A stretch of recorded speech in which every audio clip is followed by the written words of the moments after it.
Alright guys, okay, welcome to our week 1 2D animation subjects, okay, for practical session group 6 and group 10 until group 10, okay, group 6, 7, 8, 9, 10. Alright, my name is Mr. Faisal over here. So I'm happy to see you guys, okay, back again, right, okay, and of course, okay, this is basically a new lesson for you guys that works. So basically, okay, generally that we're going to use Adobe Animate, okay, in our lab, okay. If you guys can install Adobe Animate or you have those Adobe Animate, okay, we are going to work with this kind of applications later on, okay, when it comes to do those kind of exercise there, right, and also your assignments there. But I'm actually still using Macromedia Flash. Generally, this is basically came from Adobe Animate there, right, okay, but it's a very old versions. But the main point of these subjects is not using basically any versions, okay, new versions of your works there, okay, to develop your works there, right. But the thing is right now that we're going to focus is how are you going to operate and learn the principle of animations there, the 12 principle of animations at the same times when it comes to develop your skills over here, okay. Yes. All right, that's basically the thing that we are going to work with. All right, and the techniques, the methods there, okay, and the style that we're going to produce that in order for you to engage with your kind of ideal there, okay, when it comes to develop your skills, especially in animations. All right, I'm not recommend you guys to work with a lot of difficult kind of complex kind of design at the moment. We have to learn the concept of using the tools at the same time how to design and animate the characters properly, okay, using all these kind of 12 principles. And I believe also Miss Teng are going to give a little bit kind of details, okay, what is the 12 principle of animation and the methods and technique and the exercise that you're going to execute later. All right, from all these 12 principles of animations, I would love basically to say if you can actually use one particular design to apply on those 12 principles, okay, for your exercise or your assignment later on, it will be more better other than you just working with multiple kind of design, okay, that you're going to burn out basically more on your time there, okay, when it comes to develop your kind of skill and knowledge at the stage there, right, okay, for the futures there. So for me, I'm using only one design, but I really construct the design properly, even though it looks simple, guys, look very simple there, right, okay, but if you take a look properly here, right, okay, the design that I actually create, I will show you guys later on, will basically have been separate some of the parts there, right, okay, and group the parts at the same times. My methods of working with this kind of applications, I've tried to make a little bit more simplified there, right, so hopefully you guys can really understand a bit more better there, okay, instead of we are using a lot of layers there. So this is basically what I'm going to give you guys a bit kind of brief there, right, okay? A simple kind of what we call that earlier kind of brief there, okay, how actually going to be works there, okay, my methods of working. So if we take a look right here, this is some of the preparations of our characters before we're going to animate them, okay, before we're going to animate them. I jump over into what we call that the real kind of works there, guys, okay, because the concept of animation is all about movements, are actually going to develop and also try to create a certain kind of specific kind of movements based on the 12 principles in 1 second there, okay, in 1 second kind of timing there, okay. So animation is all about timings, it's all about the what we call that the exaggerations there, the art of movements there, right, okay. At the same time, how we actually going to synchronize, okay, one characters in multiple positions, okay, in multiple positions there, okay. Those are the things that are really hard for some students, some people or beginners to work with it. But I will give you guys some example how we actually develop the structure first before you're going to design and refine the characters. All right, the tools that been using basically to work and to design the characters also has to be in the right kind of what we call the way that you work there, right? Oh, and of course, okay, remember about our tablets. All right, tablets over here. Okay, so I think everyone has this kind of tablet there, okay, and been working on with the tablets there before, and we're going to use a lot of this drawing pen in order for us to develop this design. All right, so good morning everyone again. Good morning everyone again. Okay, we have around 48 students over here. Good morning, and also welcome back again to our sessions there, okay, 2D animations there, okay, kind of subjects, okay, in TAR UMT. All right, okay, happy working and also happy kind of what we call it study as for everyone there, okay. Hopefully you guys prepare your mental and your physical at the same times. All right. All right, have you guys take your breakfast yet? Have you take your breakfast there, guys?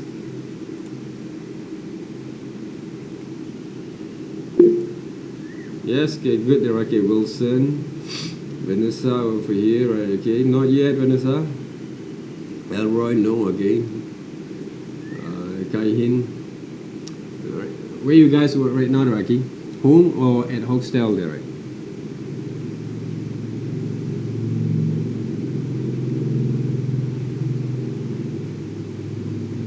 Hostel. Okay, good. All right.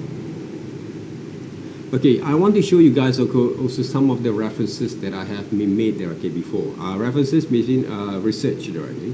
So one of the best animations kind of references in YouTube, okay, on YouTube there, okay, that you guys can refer that based on our lessons there, guys. Okay, because animations, we're not talking about we actually create only one illustrations and then we are going to refine the illustration back again and we are going to submit them in one single poses. No, they're right. Animation is all about the multiple kind of movements there, okay? Multiple kind of movements there.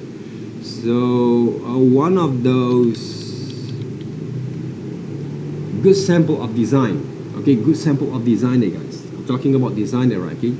That you guys can actually refer with if this pencilmations kind of YouTube there, right, okay? Why I chose this one there, right? Because this kind of design is basically very suitable and flexible enough for you to learn the art of movements there first. All those 12 principles of animations, kind of what we call that principle, discipline, we can actually, right, study using this YouTube there, right, okay? These channels over here. And this channel basically is almost 20 million subscribers there, okay? And most of the view is almost million all the time there, right, okay? So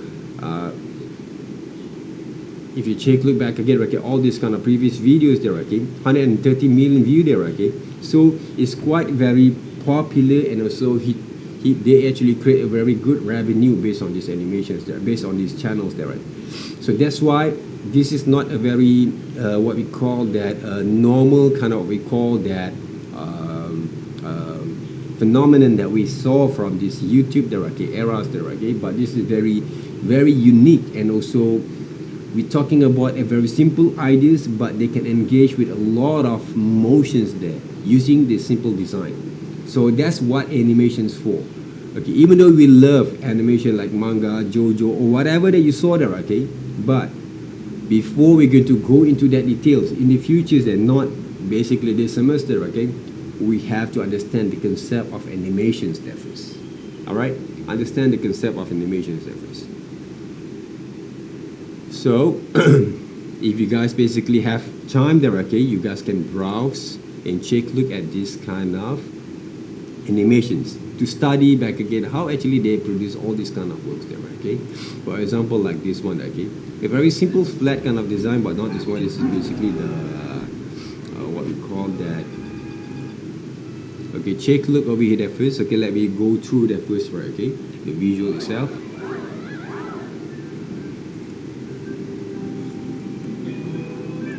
See the motions, okay, the motion itself, okay, how they draw basically those kind of walk cycle at the same time there, okay. But this one will be kind of, even though you look simple, those design, okay, why basically they design the stick kind of hands, okay, the straw kind of legs there, okay, a very simple kind of line, because easy to animate and make the movements there.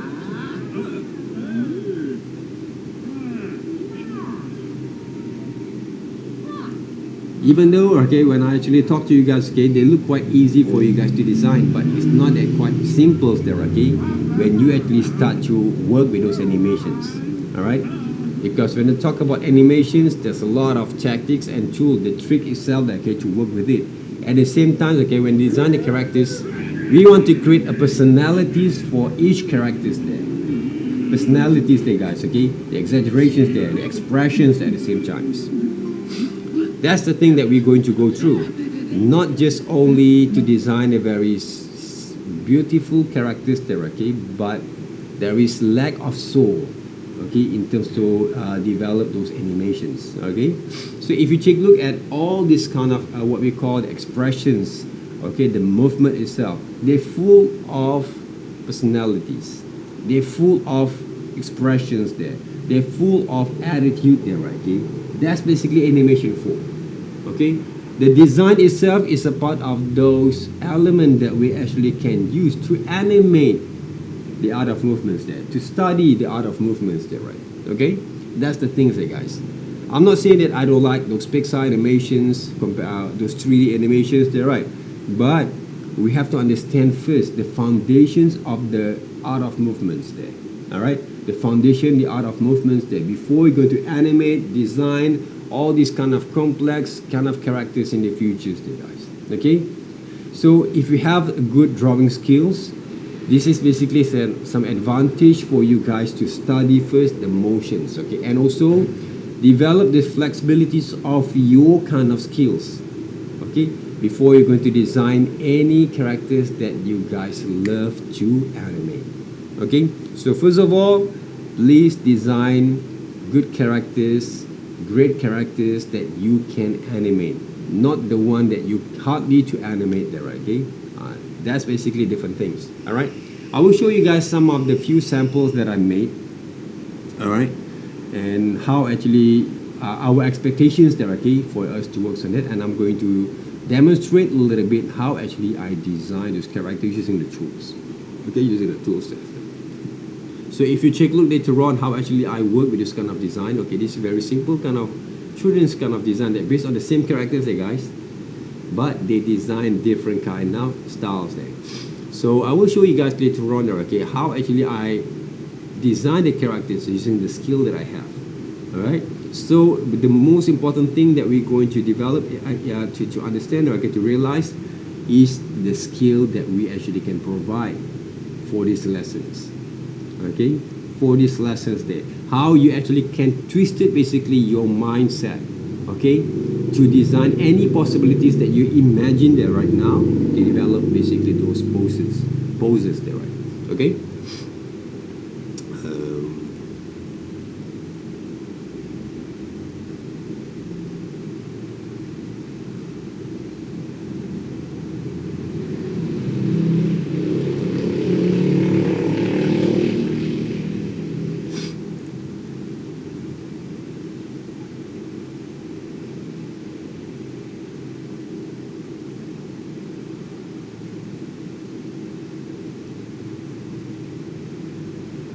All right, so this is one of the good examples that you guys can check there, okay, later on. I don't want to show you guys a lot of sample. I think you guys have a lot of sample also at the same time that you watched there before.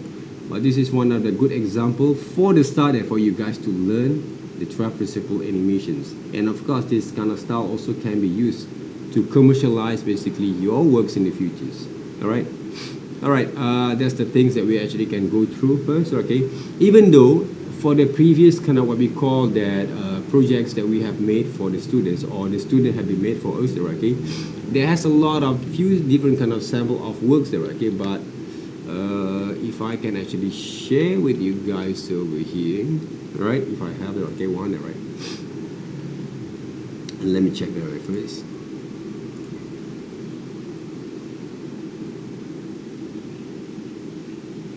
If I'm still actually, okay, still have basically those kind of samples there, okay, I want to share with you guys over here.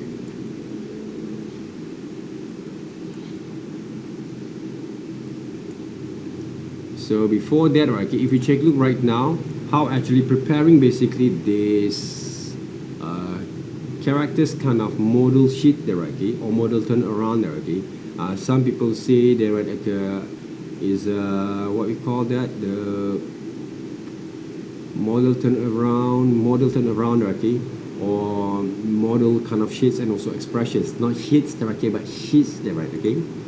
So we have around 60, 50 students, 49 students were here. Right?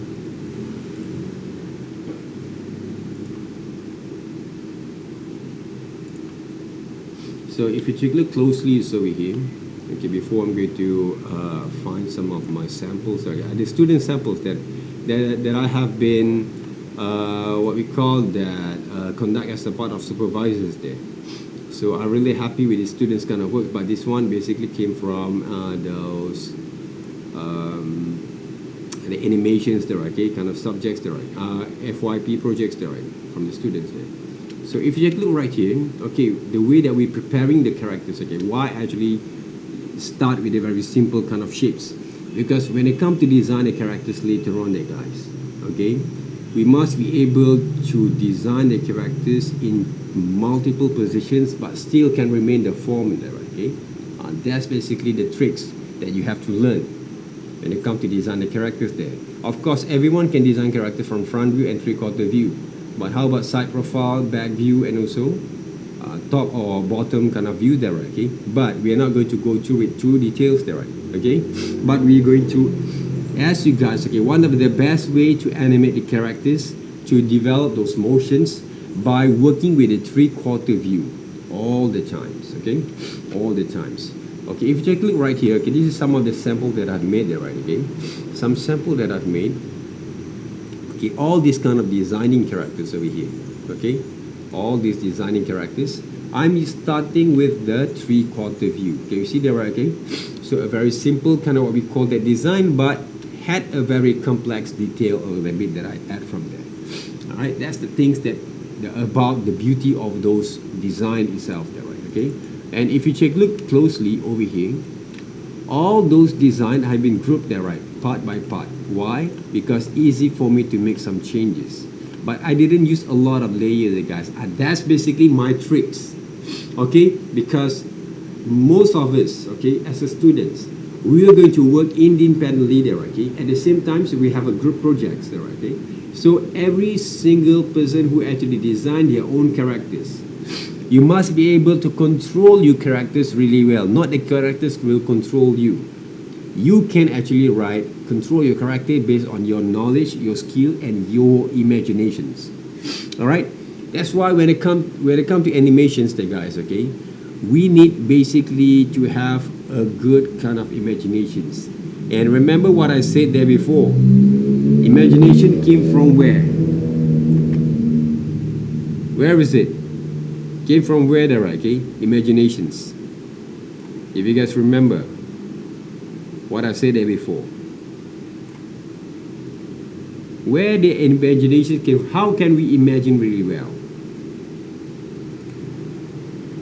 How is it there? How we can imagine really well there, right? How to develop the skill of imaginations. How is it? Hi guys?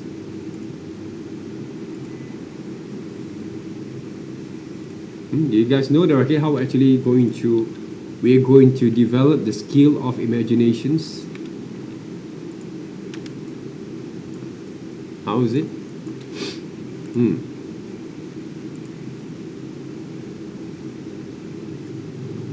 Do you have any kind of what we call it ideas there, okay? How to develop those imaginative kind of skills? How is it there? Through our mind and research. The most important thing is research. Yeah, open-minded there, okay, is one of it. Okay, you need to have a bit more broad kind of mindset. Okay, you can actually diverse your kind of way of thinking at the same times. Okay, don't actually narrow down into one single kind of styles only there. Okay, that's the things that we have to bear in mind there. Okay. Because I saw basically some of the students, some of the candidates, some people basically there, okay, who narrowed down basically their ideas into one way of working or thinking there, okay. They start basically those ideas from there. They start there, right, okay. because they cannot find any solution, any options there, okay, in order for them to execute, okay. But if you remember also what the lesson that I've been taught you guys, okay, for the past 2 semesters, always train my student to think, have a diversity kind of way of thinking, okay. They always have a lot of solutions with one single problem, right? So you have to find some of the way that works, okay, in order to work with it. Because if you open up your mind really there, okay, you can find some of the solutions. Especially for examples, let's just say you really love to design chibi characters, but you didn't have that kind of skills there. You still can apply them back, but you have to find some of the chibi character style that you can actually design or redraw back again, okay. Because I believe, okay, based on the reference that we had, okay, from the Google research, okay, chibi character styles, okay, super deformed design are not came from one single style there. There's a lot of way to design the structures there, okay. That's basically you have to practice first, okay. You cannot expect to design one single characters and then your thought basically going to use those kind of characters until the end of time there, okay. But you have to do some research, sketch first, and develop those kind of understanding that based on the structures before you're going to decide. Don't make your decision early, okay. Let's just say you love this with some of these simple characters, right? Some of the characters that you saw from the internet, for example. I want to draw this one, right? But you don't look back again to what you can actually apply, what you actually can work with there, okay? The skill that you had, okay, is really can be prepared for you to develop that kind of design and skills together. So you have to think about that back again, all right? Think about that back again then. Okay, if you take a look right now, okay, I just want to share a little bit. This is some of my design characters, okay, for my client there, okay. So this is a character design that I made, okay, for them. If you take a look closely there, okay, even though I playing with a lot of very complex kind of like design, like a robot, cyber kind of style, but I really simplified the shapes. I really simplified the shapes there, guys. Okay, that's the things that I actually been working out there, okay?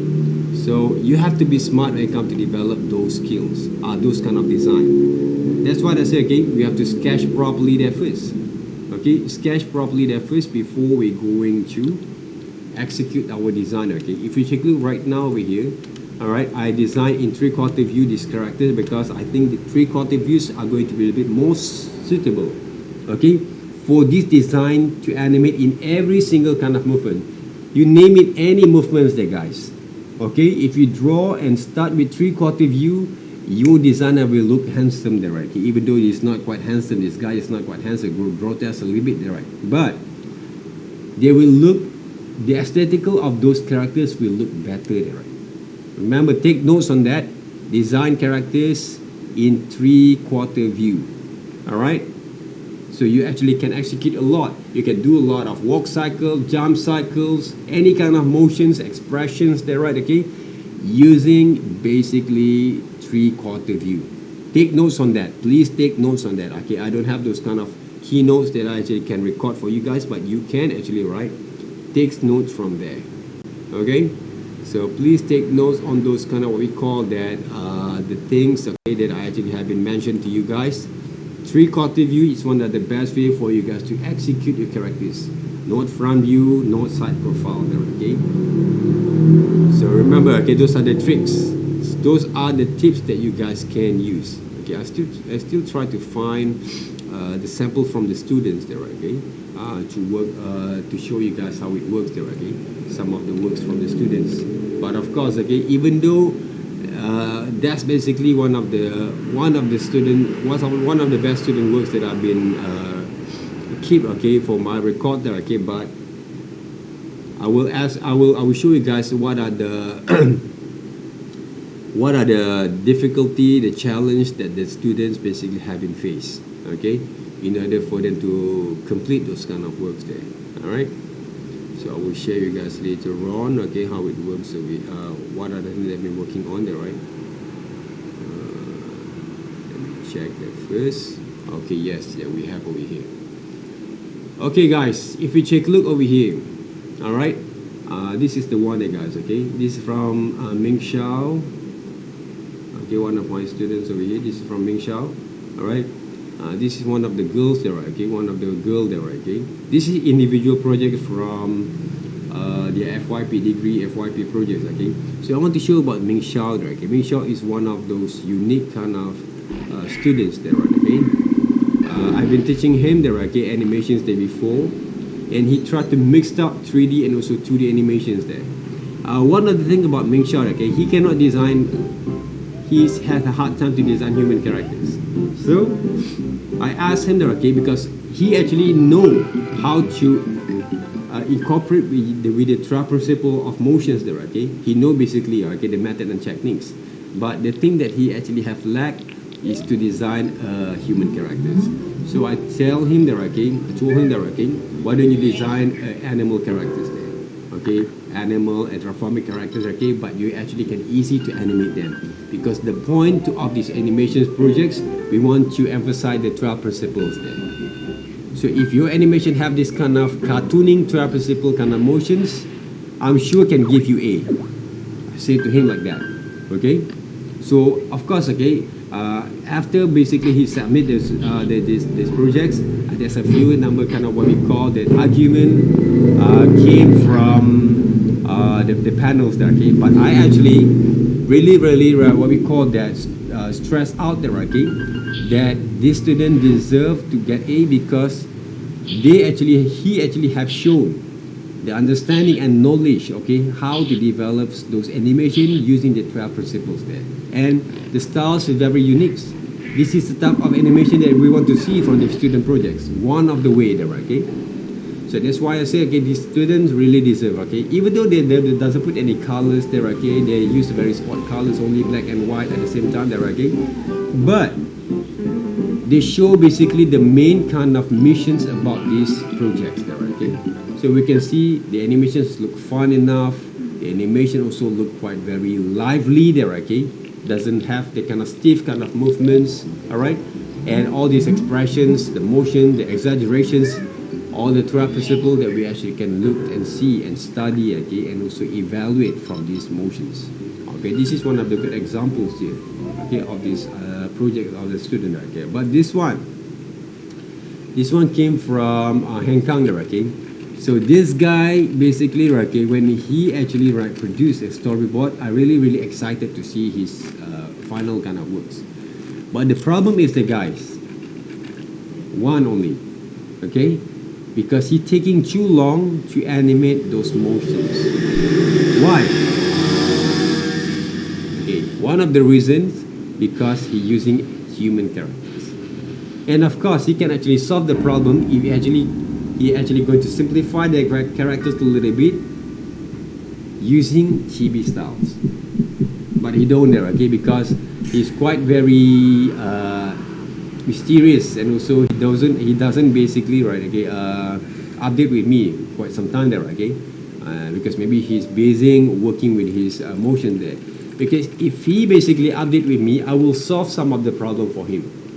Okay, I will give some suggestions, and I also show basically how actually you're going to use to execute that, right. That's the problem with Heng Kang, okay, but he complete the works, okay, finally, but it's not quite complete in terms of, if you saw basically, okay, there's a lot of things that he can execute properly there, okay, because the story is quite long.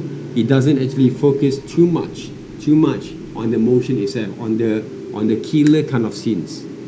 That's basically what Heng Kang actually have been lagging there, okay. See, some of the motions quite lagging there, okay, because he ran out of time there, right. When I actually asked him basically to animate, I asked him to animate this kind of scenes, focus more into this kind of scene there, okay, the dream kind of scene there. But of course, okay, some students basically, okay, he actually go into too deep on his work kind of ethics there, okay. That's why he lag out of time there. But of course, he can make those kind of works there. I really what we call that happy with his works there, okay. But the last minute kind of what we call the changes that we made, because after I saw basically his progress, I made some sort of like what we call a suggestion for him there, okay, to add some shadows a little bit there, okay, to add more motions there, to cut some of the scenes, all right, and also to focus to some of the scenes that are really important for him basically to show basically the skill itself there, right, the animation skill itself there, guys. So that's why there, okay, this is also one of the good example, and also the lastly, right, this came from Wing Sum. Okay, what happened to Wing Sum? Wing Sum basically, okay, she actually produced, or she basically present different ideas, but still in the same concept of storyline, okay, about how we can respect elders. But at the time, basically, she designed this kind of stories. It's quite sad, okay.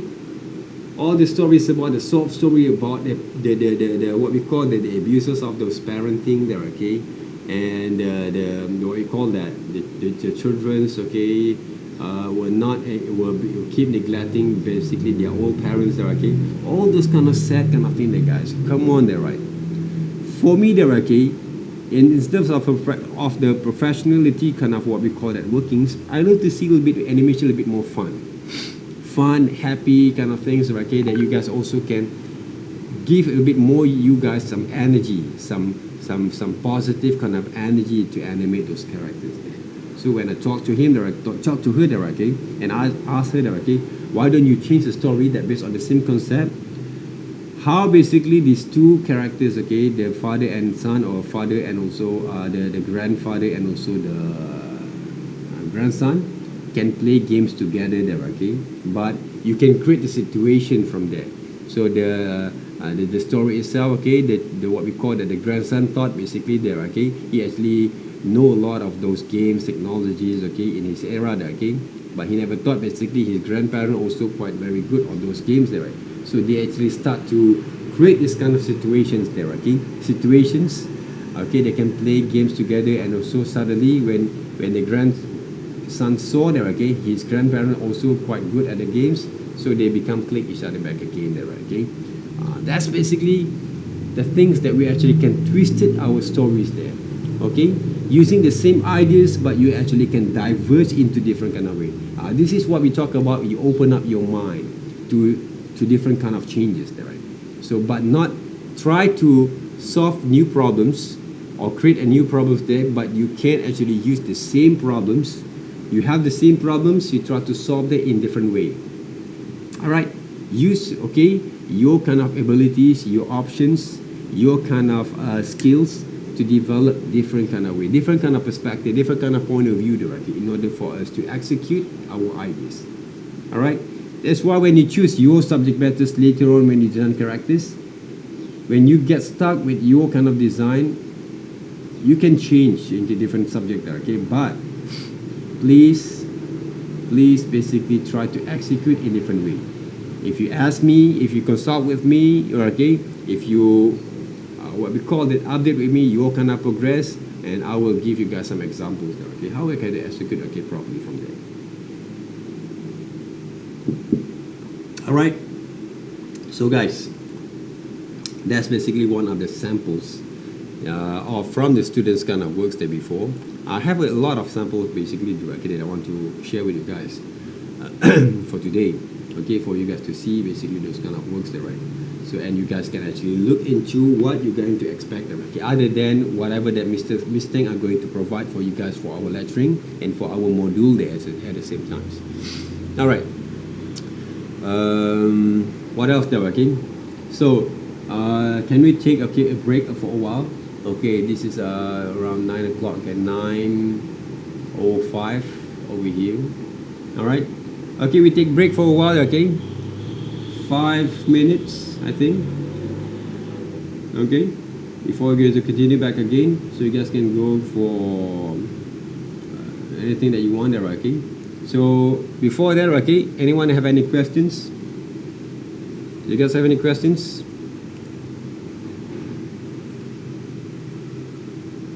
No?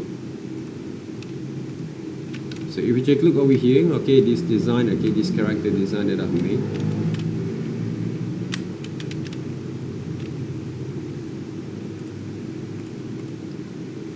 So I separate some of the parts, okay, some important parts there, guys. Okay, one of the reason, right? Okay, I separate all this part. Okay, but we need to regroup those kind of works there. Okay, first. Okay, because easy for us to animate that later on. Okay. Okay, let's just say this part right over here. See, I separate them. Looks complex, okay, for the first time, but you're going to get used with it. Other than we are going to use a lot of layers there. Now, right now, I'm using only one layers, but I regroup some of the important parts for me to animate. So when I actually regroup them up, if you take a look at the run motions over here, very simple run motions there, guys. Okay, this is my run motions. See? Okay, these run motion tricks that have been made there, okay? If you double click, okay, to the characters itself, I'm using only how many? 4 movements only. Alright, 4 kind of poses only. Alright, we're talking about the poses itself. Okay, the techniques of animation that are made right now, we call pose-to-pose animation styles. Okay, pose-to-pose animation styles. Okay, that means this one came from pose-to-pose animation style direct. Okay, we call it pose. Oh, sorry. Pose-to-pose animation style. Okay. Animations technique.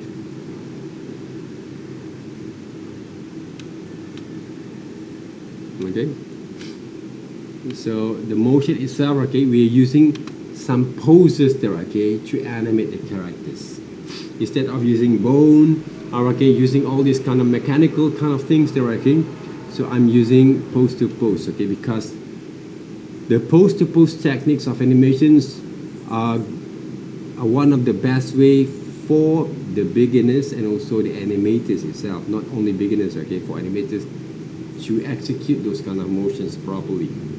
We can actually have more kind of flexibility to design the characters according to what we are going to use, okay, to make those kind of motions more exciting there, right?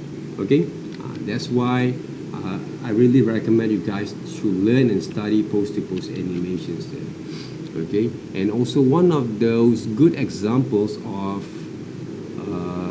videos, okay, that you guys can use, okay, is 12 principles animations kind of tutorials.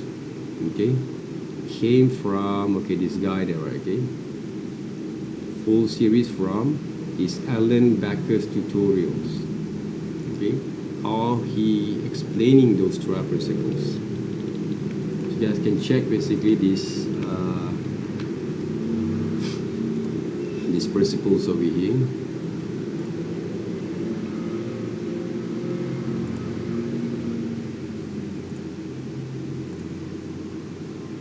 So I will share with you guys also right here.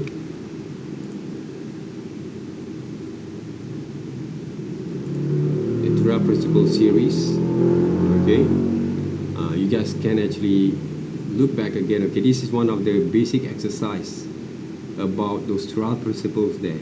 If you take a look, all these bouncing ball exercise there, right, it has all these 12 principle kind of discipline there, okay, that we made from there. Again, I think those are one of those first exercise that we're going to make, okay. We're going to study basically, okay, next week there, okay, before you're going to animate them or design any kind of characters there. Okay, so go through with it later on. Okay, please do your research back again. Okay, I will share also the links inside our Google Classrooms. They're here. And of course, just now, what I actually have been share with you guys is the pencilmations.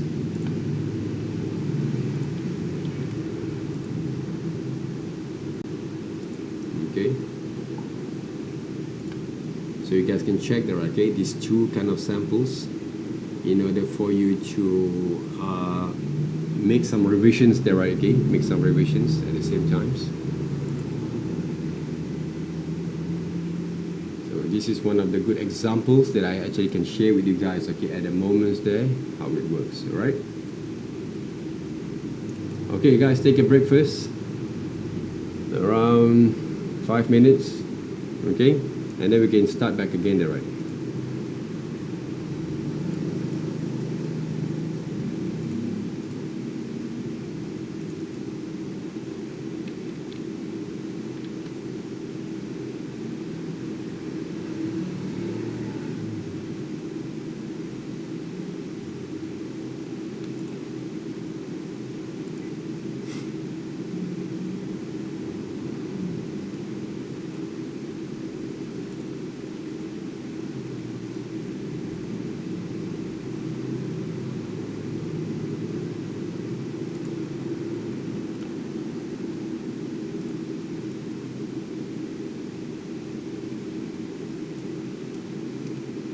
Hey guys, so I decided to make a video series dedicated to the 12 principles of animation as described by the legendary animators Frank Thomas and Ollie Johnston. So the first principle is squash and stretch. This is the principle that animated objects will get longer or flatter to emphasize their speed, momentum, weight, and mass. Here's a bouncing ball that has squash and stretch. And here is one without squash and stretch. See the difference? The amount that an object squashes and stretches says something about its mass. The more squash and stretch, the softer the object. The less squash and stretch, the stiffer the object. This first one looks like a water balloon, and the second one probably would be a bowling ball. Squash and stretch applies to characters too. Look at how this figure is stretching from the speed that he's coming down with. And then he squashes after he lands before settling in his pose. You can also use squash and stretch to exaggerate facial expressions. Let's add some squash and stretch to this face. When his eyes are closed, his face is squashed, and when he opens his eyes in disbelief, his face stretches up and settles back down. It's very important to keep the volume of the object consistent. This is what a lot of people mess up with when they're first trying to do squash and stretch. They'll elongate the ball like this and flatten it like this. This is what you should not do. The overall volume of the ball must be the same.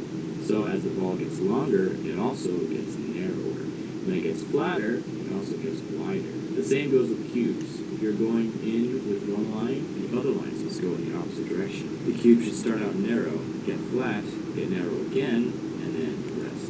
In between the cubes is easy because you can measure the line in between the two lines and then connect them to make the cube. If you master squash and stretch with cubes, the next step is to try to do it in 3D. Another important note is that the ball does not have to be stretching the entire time that it's falling. When it's just starting to fall, it should have its normal shape for the most part. And then when it's just about to hit the bottom, that's when it has the most stretch. So do not overdo squash and stretch in this sense. Alright, the second principle of animation is called anticipation. This is when a character prepares for an action to give the audience a clue as to what is happening next, as well as to make the action appear more realistic. One example is when a character is about to jump. Before leaping into the air, he has to prepare for the action by crouching down to build energy. It's like a spring that coils up before releasing. Look at this character jumping without any anticipation. It looks very unrealistic because the energy to jump comes out of nowhere. Here's another example, a punch. To add power to the punch and communicate to the viewers that he is about to punch, he reaches his arm back and then punches. By contrast, having no anticipation results in a very weak punch. You'll see this in a lot of cartoons. Before running, a character will wind up before taking off. In the previous video about squash and stretch, this face actually uses anticipation as well. Instead of immediately stretching up, the face squashes first to anticipate the stretch and give it more power. Anticipation helps communicate actions to the audience by preparing them for the next action. This can happen in many ways. If a character is about to take something out of their pocket, they make their hand very visible and up in the air before going into the pocket. Otherwise, the audience might miss it and wonder how they got that object in the first place. The most important thing is that the viewer notices the hand and the pocket, so the character cannot be performing any competing actions. Let's say that something's about to happen on the right. The character may prepare for that action by pointing their eyes and head to look in that direction, leading the viewers to also look there. It's important to make it as easy as possible for the audience to understand what's going on without having to watch it twice. But this can also be used to trick the audience too, if you lead their eyes in one direction and then surprise them by having something happen on the other side of the screen. Taking anticipation a step further, you can actually have multiple levels of anticipation. Let's go back to our punch animation, where the character winds up before punching. This animation has one level of anticipation. Now look at this one. The character is actually winding up for his wind-up by going forward, then winding up, and then before punching, he throws his other arm back to further anticipate the punch. This punch is very complex. It's actually similar to what a baseball pitcher does when he's getting ready to throw the ball. So, the third principle of animation is called staging. Staging is the presentation of any idea so that it is completely and unmistakably clear. This is a very broad principle because it covers so many areas of animation. It can apply to acting, timing, camera angle, and position, and setting. So when you're animating, you want to be in full control of where the audience is looking. You're essentially saying, look at this, now look at this, and now look at this. This control is achieved through staging. All of the elements of the scene work together to move the viewer's eyes around the screen. Here's an example of bad staging. The characters are competing for stage presence, so the viewer doesn't know which one to look at. The camera has a lot to do with this. It's important to know when to be close up and when to be far away. Far away is good for big actions, while close up is good for expressions. Don't have the main action be off to the side. It should be either in the center of the screen or in one of the thirds of the screen. If they're facing to the side, there should be more empty space in the direction that they're facing, unless someone's sneaking up behind them, in which case they would no longer be the main character of the shot. The main action of the scene should be very clear and simple. It can't be upstaged by other things that are going on. This takes attention away from the main point. It should also have proper timing. Let one action finish before the other person starts their action, instead of overlapping them. Sometimes you need to insert pauses if there's something on the screen that needs to be processed by the viewer before moving on. Sometimes if there's any text on the screen, you should keep it on screen for as long as it takes to read it out loud 3 times. But it's not just about controlling the viewer's eyes, it's also about conveying ideas. If a character is sad, for example, you want to make sure that the viewer knows that and feels that. If someone's house is supposed to be very poor and decrepit, go over the top to make sure that they get it, and don't have any objects that detract from that purpose. Let's take this scene and give it the staging treatment. This fat guy is eating pizza. The idea that we want to convey is that he is a severe overeater. So let's set the stage more. Let's give him more pizza and put piles of pizza boxes behind him and stains on his shirt. Let's move the camera down below him to make him look bigger. And let's change his acting so that his weight actually gets in the way of his eating, so he can't even reach for the soda without falling over. Now let's make sure to time it right so he notices the soda and then reaches for it. Now the idea is very clear. Alright, so the fourth animation principle is called straight ahead and pose to pose. This term describes 2 methods used to animate drawings. The first method, straight ahead, is where you draw the first drawing, and then you draw the second drawing, and then the third drawing, and so on. It's basically animating as you go. The second method, pose to pose, is where you draw the beginning and end of each main pose, and go back later to fill in the drawings in between. So there are benefits to both methods. Pose to pose is generally better for... Alright guys, welcome back again there, okay?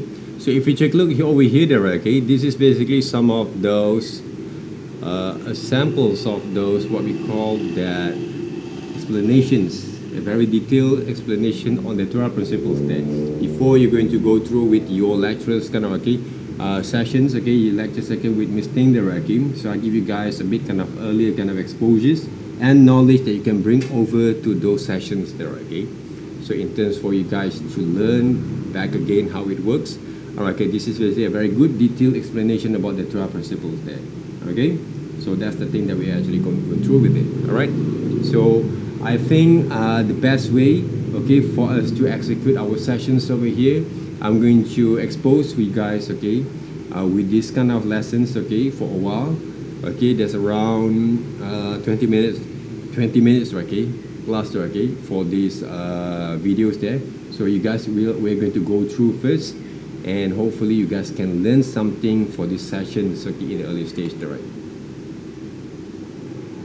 For most actions, because it gives you the most control. You have a good idea of what the action is going to look like very early in the process. So instead of worrying if the character is going to end up in the right place, you decide where they end up from the beginning and work backwards. Also, using straight ahead animation can lead to the character changing size or being on a different level from beginning to end. Pose to pose can save you a lot of work. If you were to animate a whole sequence straight ahead and then realize that one pose is off, you would have to change several drawings to fix that one pose. But with pose to pose, you do the main poses to see if it feels right, and you can catch problems early on.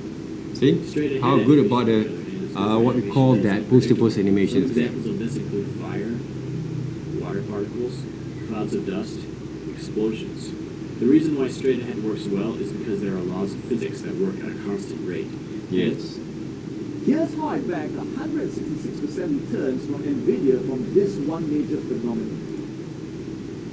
It's hard to predict how it will work pose to pose. So when animating fire, for example, you just go with the flow based on what you know about fire and let the fire kind of create itself. If we were to look at the beginning and end, we wouldn't even know how to in between it. However, you can still use pose to pose to make the general shapes and fill it in between to make it smoother. Another example of unpredictable animation is overlapping action, which will be covered in depth in the next video. Let's say that a character has floppy ears. You could draw the figure with his ears for each pose and just draw the in-betweens accordingly. But another method is to animate the figure using pose to pose without the ears, and then going through and adding the ears using straight ahead. This is good because you can focus on the figure's movements without the distraction of having to do his ears, and you can also focus on the physics of his ears without the distraction of his body's movement. This also applies to hair, tails, and other appendages. When you work pose to pose, there's some vocabulary that goes into it. There are main poses called keys, secondary poses called extremes, and further broken down poses called breakdowns. Make the keys first, perfect them, then decide the farthest the character will go in each direction using extremes, and then decide how you want the extremes to connect using breakdown poses. At this point, you can start in between. Working with this sort of hierarchy will give you the most control, as opposed to doing your pose to pose straight ahead, so to speak. This is like pose to pose within pose to pose, because you are perfecting the poses at each level before moving down to the next level. Alright, so the next principle of animation is called follow through and overlapping action. This is the technique of having body parts and appendages drag behind the rest of the body and continue to move when the body stops. Follow through and overlapping action are often associated with another technique called drag. These names all describe the same thing but in different ways. For example, follow through refers to the way parts of the body continue to move after the body is stopped. Overlapping action describes the offset between the timing of the main body and its other parts. Drag describes the technique of delaying the movement of body parts in relation to the main body. All three of these are basically describing different aspects of the same thing. Follow through and overlapping action add a great deal of realism to a character. Here's a character with and without follow through and overlapping action. Basically, when the main body moves, the tip of the appendage should be the last to catch up, and when the body stops, the tip should follow through the farthest before settling back. This is true of not just appendages, but the whole body as well. When coming to a stop, often the body will follow through and then come back. Just as a character needs to anticipate his jump, he also needs to follow through his land. Sometimes the extra skin on a character can be treated as a separate entity with drag and follow through. Similar to squash and stretch, the amount of drag that you give something says something about its mass. The first one is like a TV antenna, while the second one is like a feather. It's usually easier to add the appendages after the animation of the main body is finished. When adding hair, for example, use the previous frame as an indicator of where the hair should be stretched towards. Since it has drag, it should be dragging from where it was in the last frame. In addition, make sure to let the hair follow through when the body comes to a stop. Arms are a good place to insert follow-through and overlapping action. Have the elbows lead the arm's actions. The elbow comes first, followed by the forearm, and then the hand. This is true even when walking. The forearms drag slightly behind the elbows, and the hands drag slightly behind the forearms. Overlapping action helps to break up an animation to make it more interesting. If we offset the movement of the arms and legs, the animation appears more graceful. If a character is standing up from the ground, we could offset the top half from the bottom half to make it look less easy and more realistic. Alright, so the next principle is called slow in and slow out. This principle refers to the way pretty much all movement starts slowly, builds speed, and finishes slowly. This is one of the most important principles to achieving lifelike motion. Without slow in and slow out, things feel mechanical. That's because robots are one of the only things that actually move their parts at a constant speed. To use this principle in 2D animation, you take your extreme poses, draw a single in-between, and then draw in between those, then only in between the drawings closest to the extremes, until you're satisfied with the amount of slow in and slow out. With 3D animation and motion graphics, adding slow in and slow out is a matter of changing the motion curves from linear to spline by adjusting the Bezier handles. As time progresses, the object starts slow, gets fast, and ends slowly. Use it wisely. For example, you wouldn't add a slow out to a bouncing ball as it's colliding with the ground, but you would add it as it's bouncing back up. You wouldn't add it to a bullet coming out of a gun, but you would add it as the gun comes up due to whiplash. Using this principle can allow you to only have to draw one in-between if the motion is quick enough. Draw one in-between and then add another frame on either end, with the drawing slightly skewed in the correct direction, and then it's done. Sometimes you don't even have to add the one in-between. This kind of motion can be achieved in 3D with very extreme curves. Many people starting out with animation get impatient and draw the next frame very far away from the beginning. The It's very unrealistic for a character to go from completely still to super fast, so adding a few drawings to ease into it will fix the problem. The good way to fix a choppy animation is to analyze the space between the drawings. They should be evenly spaced, with drawings closer together at the beginning of the action and at the end of the action, and drawings farther apart in the middle. Alright, the seventh principle of animation is called arcs. So very few organisms are capable of movements that have a mechanical in and out or up and down decision. Most living creatures will move in a circular path, otherwise known as an arc. So let's say that we were given these key poses and were told to fill in the between. Simply taking the midway point. Okay guys, in time there guys, okay, in times, I really need you guys to update our WhatsApp group together there, okay? Okay, please, okay, Vanessa, okay, all the class trap over here. Okay, can I actually, alright, please basically, okay, what we call that, update also respond to me. Okay, is there any group 6 over here, group 6? Please respond there, okay? Like this. Alright. Group 6. Are you guys here, group 6? Last rap, group 6. Please respond to me over here. Is there any group 6 over here?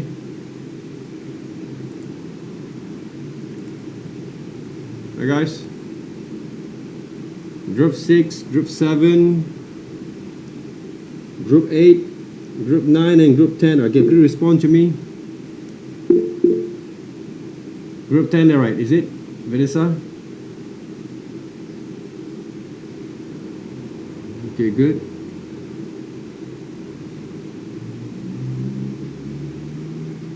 Okay, the attendant, the guys, okay, later on, okay, by this week, they're okay. Even though we don't have any kind of, we're going to compile all the session for today, okay. But later on, okay. Okay, later on, okay, tomorrow for group 9, and later on, okay, Thursdays, group 8 and group 10. I can actually using, okay, the online sessions, but just to take for your attendance there, okay. If you guys have any kind of things that you want to discuss with me there, okay, along the way on those sessions, okay, I will open up the sessions there, okay, for us to make some consultation or discussions there, okay, if you guys were in there, right, okay.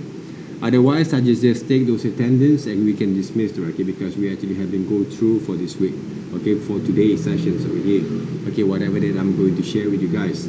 So our next sessions, okay, practical session for group 9, 8 and 10 later on, okay, for this week's we're going to have a subtle kind of conversation or consultations only there, right, okay. So that's the things. So I just want to take those attendance and we're going to continue, okay, later on next week, okay, for our formal kind of what we call that exercise, okay. Just prepare, okay, what we call that, those Adobe Animate that works. If you guys seems to use Procreate for examples, you can animate also using Procreate, okay. So if you have other than Adobe Animate, okay, to design the characters, of course you can actually use also those kind of what we call that applications there in order for you to execute your works, okay. But of course, okay, I believe in our sessions, okay, let me take a break for a while, just want to share with you guys the lesson that we have. All right, if you look at what Ms. Teng actually have been working for us, okay, the first kind of sessions, which is there is no due date there, okay, we just explain a little bit on the tools, okay, that we're going to use, okay, the layering kind of methods there, okay. That's the thing that we're going to do. Okay, label for the exercise, okay, student names, okay, student ID, and also exercise, okay, for those folders there. Okay, the rubric criteria also over there. You guys can check back again, that's later on. Alright, the exercise number 2 is all about, okay, the sessions are going to be to organize the layers, document, and folders there. Alright, okay, the character development in Adobe Animate, upload your model sheet for approvals. So exercise 2 also, okay, there's no deadline, but we can start to work with it, okay, later on, okay, to work with those design.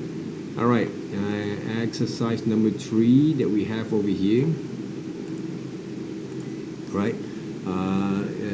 we starting with the basic bouncing ball exercise. Okay, I think this is the one that Miss Ting actually told me that she's going to work with you guys in the lecture class, if I'm not mistaken there. Okay, bouncing ball, bowling ball. Okay, the weight, okay, of those heavy kind of what we call that balls. Okay, they have different kind of weight, different kind of timing there. Okay, a balloon kind of what we call that rubbery kind of object or light object, and bouncing ball for tail. Okay, optional. So okay, this is also one of the good example and exercise. Okay, if she's not basically work with you, I'm going to continue also to work with you guys. Okay, with this exercise there. Okay, don't worry about it. Okay, so for these animations, of course, okay, one of the reasons I actually encourage you guys to work with a very what we call the simple kind of characters, because there's a lot of exercise that we have going to make already. So I don't want you guys to stress you out to design a very beautiful, complex characters, but later on you won't be able to animate them. All right, but you can actually practice yourself to animate those characters there. Okay, once you actually get used to with the tools there. Okay. So the first assignments, which is okay, present a simple animation through experiments. Okay, each teams of 4 members will produce one example. Mean per principles. Okay, example provide has to be original there. Okay, submission in week 6. So that means the first assignments, okay, which is you're going to team up with 4 people in one groups, and each one of you guys are going to design one simple principles there. Okay, but you can combine the principle. Okay, for me you can combine the principle at the same times. All right, and that's the thing. There's going to be also some sort of like a brief over here, and also a sample of notes that I believe Miss Ting actually have been show you guys. Will prepare for you guys over here. Very good there, right? Okay, you guys can check basically those. This is some of those references books there, right? Okay.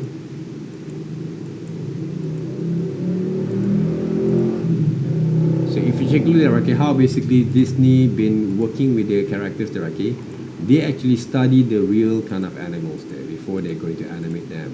All right. So that's why you have to do a lot of research before you animate. Don't draw something from imaginations only. All right. Even though you saw basically how actually I designed the characters based on my imaginations, it doesn't mean my imaginations came from raw kind of visual that I have in mind. No, they're right, guys. Okay. The thing is right now, okay, when I actually designed the characters, came from those experience, came from knowledge, came from what we call that those understanding that we have been produced and also captured in our mind for so many years there, right? Okay, that's why I can compile some of the very simple animation styles or character style, okay, in order for us to execute our lessons. All right, this is basically what, okay, how this side of website actually, what is it, right? This is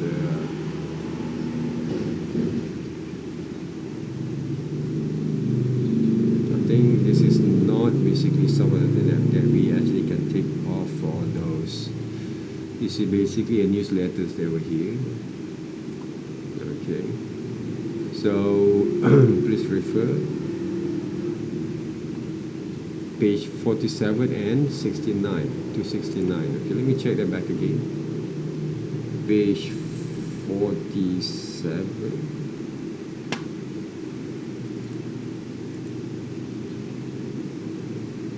Okay, this is how basically we can study those characters kind of poses there, guys. Okay, poses. Okay, start with this bag of sex of animations, character style to create those kind of motions. Alright, this is bouncing ball character style there. Okay, some character kind of poses there. But this is the old Disney style there, guys. Okay, that you guys can refer. But I also give you guys some sample from Pencilmations there, right? You guys can actually use also that kind of ideal, okay, to design the modern kind of characters here. Okay. All right. Let's we take a look back again. Okay, Kahin. Okay, group 6, group 7, we're here, right?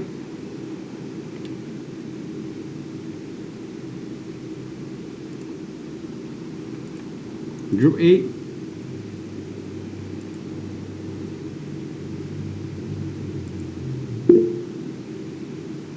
Okay, group 8 there, right? 9 and 10 also here there, right? 6 and 7. 6 and 7, where is it?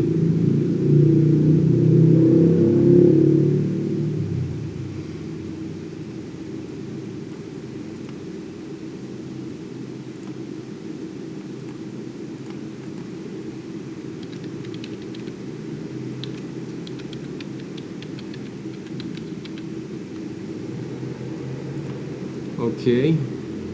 Let me check those attendance a bit before we continue. Basically, those kind of notes there, right? Those kind of videos there. Okay, about the principal animations.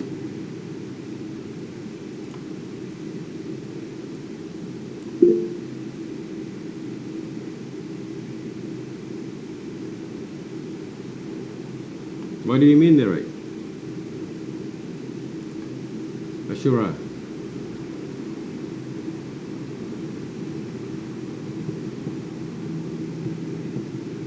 How actually you join those Google Classrooms?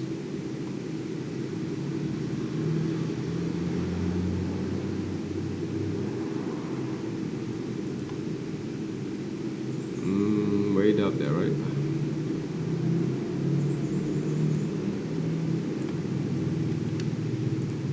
Okay, the class code over here, there, guys. Okay, the class code. Okay, YIKFRVX. Those who have an invite, okay. You guys can check the links over here. Okay.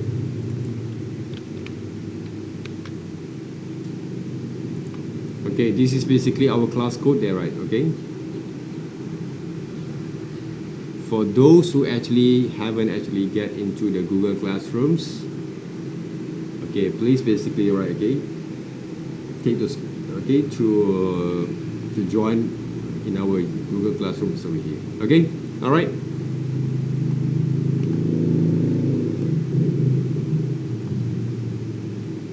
Okay, guys. Okay, let me take those kind of attendance a bit, okay, even though we cannot take it back again. Andre, you see Andre?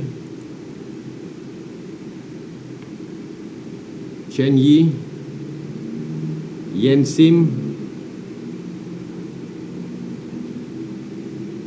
Xiu Pei, welcome there, okay, sure, right.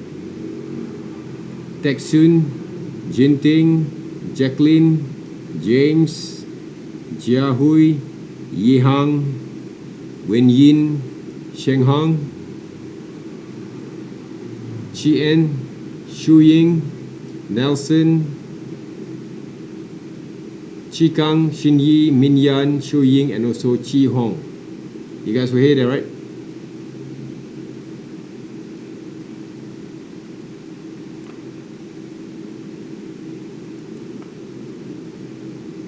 Okay, can you guys basically respond here?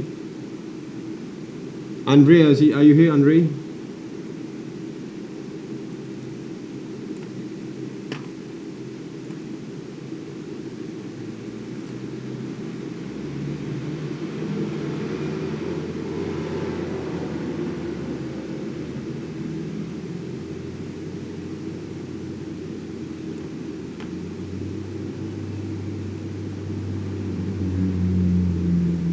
I think maybe group 6, okay, group 6 basically try to join in our 10 AM kind of program there, right?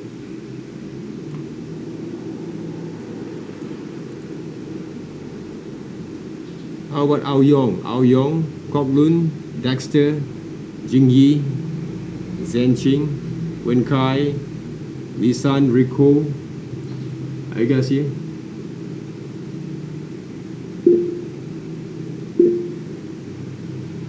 Ao Yong here there, right?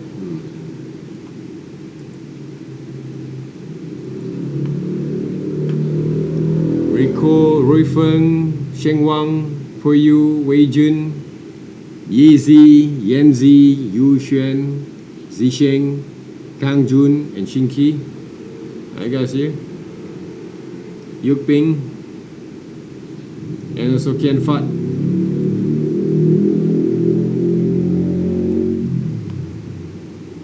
You guys were here or not there, right?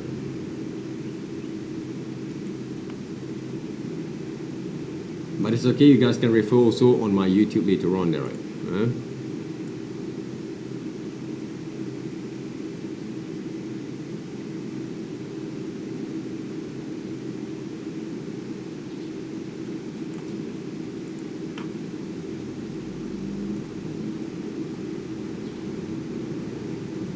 Okay.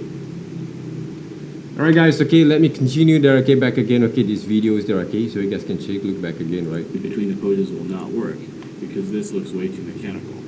The ball needs to follow an arc. Of course, we also need to consider the slow in and out caused by gravity. When doing this in 3D and motion graphics, we can achieve this effect by keeping the movement in the x-axis constant, but giving the movement in the y-axis a slow in and slow out. This will give the ball its arc. Now let's look at this head turn. Right now it looks pretty dull and straight, but if we add an arc to it, it gives it a little bit more character. Forgetting about arcs can lead to some obvious mistakes. For example, we may in between this movement by calculating a midpoint like this and cause the shape of the object to shrink. If we were to draw a simple arc as reference, then this movement would be a lot easier and more realistic. Arcs can be added to almost any figure movement. This guy is landing on the ground. Let's have his body settled in an arc. This guy is reacting with shock. Let's have his body and arms follow an arc.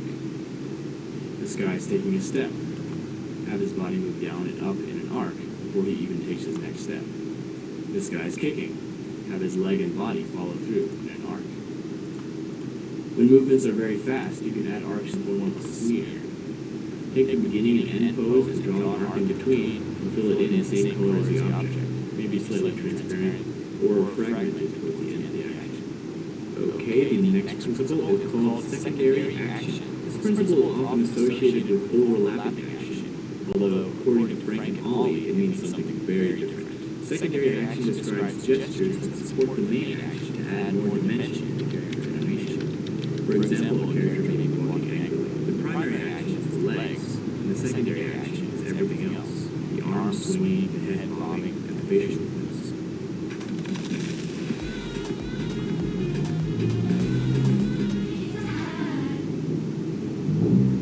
Let's say a character is about to knock on a door. The secondary action, on the other hand, will communicate what kind of door knocking this is. If it's a fist, it makes him look angry.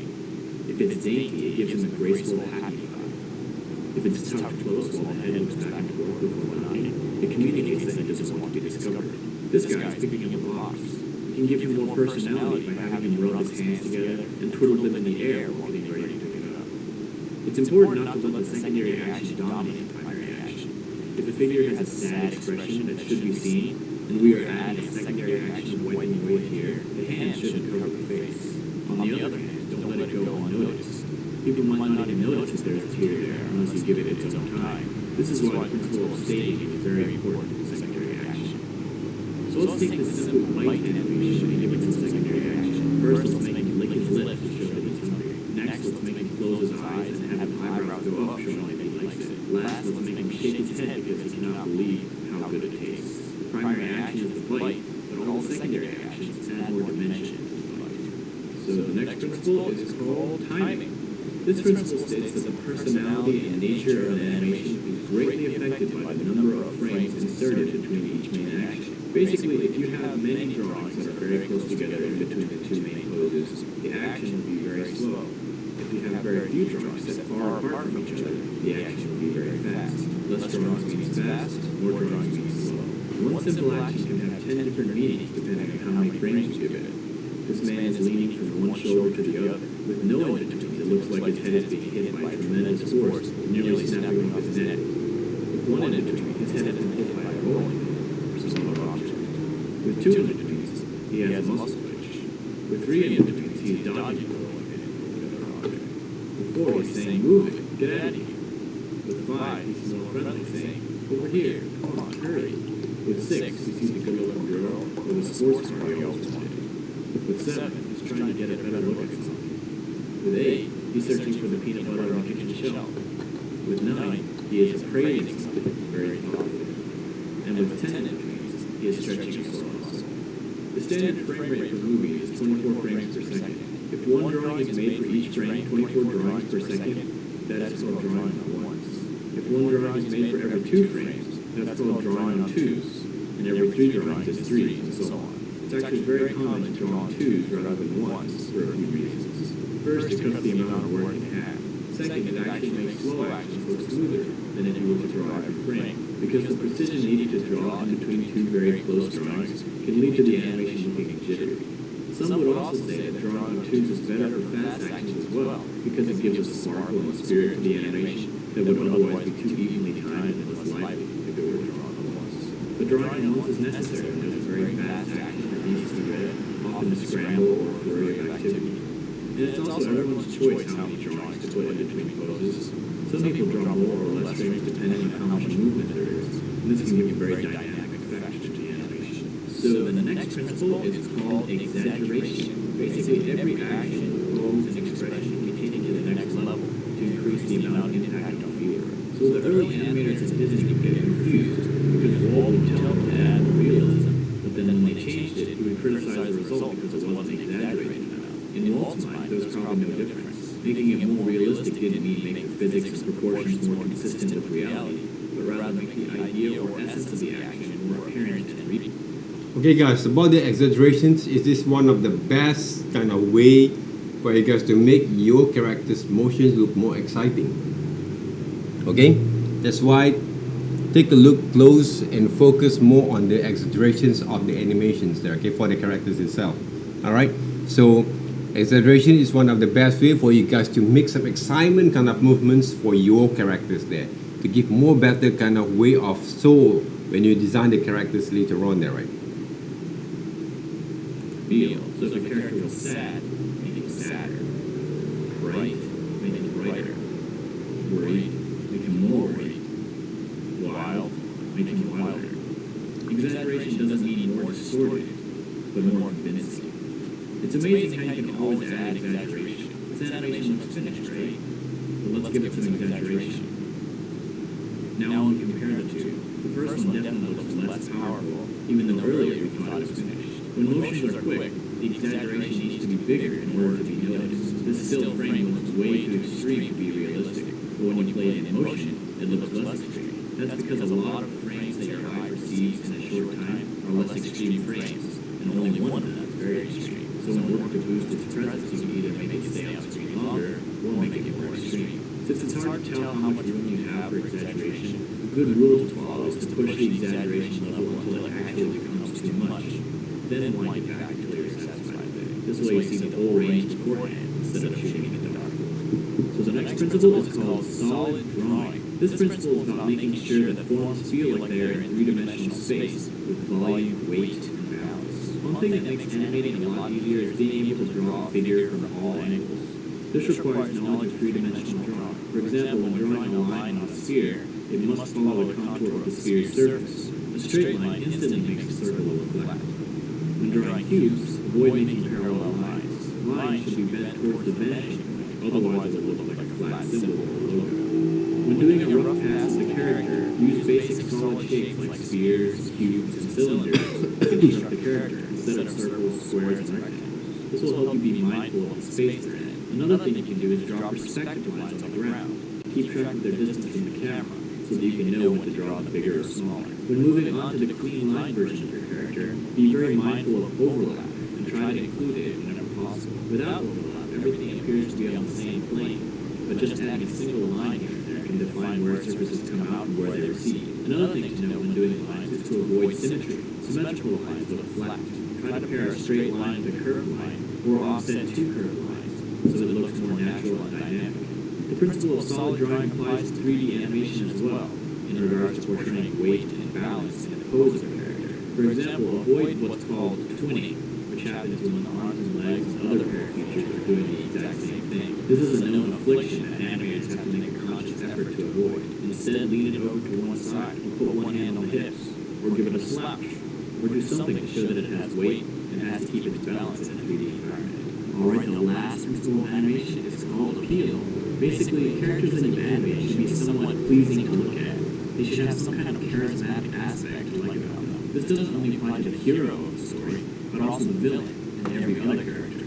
Appeal doesn't always mean good looking. It can also mean interesting, so the villain should be likable in the sense that they are interesting to look at. The tricky thing about this is that everyone has a different standard for what is appealing. However, just giving your character a dynamic design can greatly boost its appeal. Here are 3 steps to doing that. First, use a variety of shapes. Instead of using the same shape for every character, try on different shapes, because there's no limit to the spectrum of crazy configurations that characters can have. Every good character design starts with a clear shape. Second, play with proportions. Cartoonists often magnify the things we find interesting and shrink the things we might find ugly or boring. For example, they might enlarge the head and eyes, shrink the body, and make the hands larger. Finding the aspect of a character that defines his or her personality and blowing it up can often create a more appealing design. Third, keep it simple. Too much information can overcomplicate the character and also make it harder and more restraining to animate. This is the difference between drawing for illustration and drawing for animation. With animated characters, you have to pick and choose what details to keep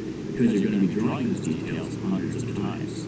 So let's give some characters an appeal makeover. This king has a generic shape and not much personality. Let's make him more like an egg. Now his appeal comes from looking proud, powerful, and petite. This robot mercenary has too many details to see any personality. Let's pick a few details and emphasize them. Remove the rest and change his shape. Now he has a mysterious appeal to him. This fisherman looks pretty average. Let's adjust his proportions to emphasize his lankiness and make that his point of appeal. So that's all I've got for appeal, and that brings us to the end of our 12-part series.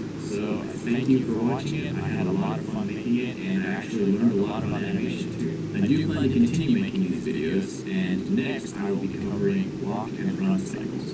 So thanks for watching, and I'll see you in the next video. Alright guys, that's basically okay some of the things that we can share with you guys over here, okay. One of the important kind of notes that we actually can bring over, okay, to our sessions, the first sessions about the Terra principles there, okay. So that's the thing that we can do from there. So for those who actually have joined us right here right now, okay, thank you very much to join us over here. Alright, so let me go through a little bit on some of the things that have been done then before there, okay.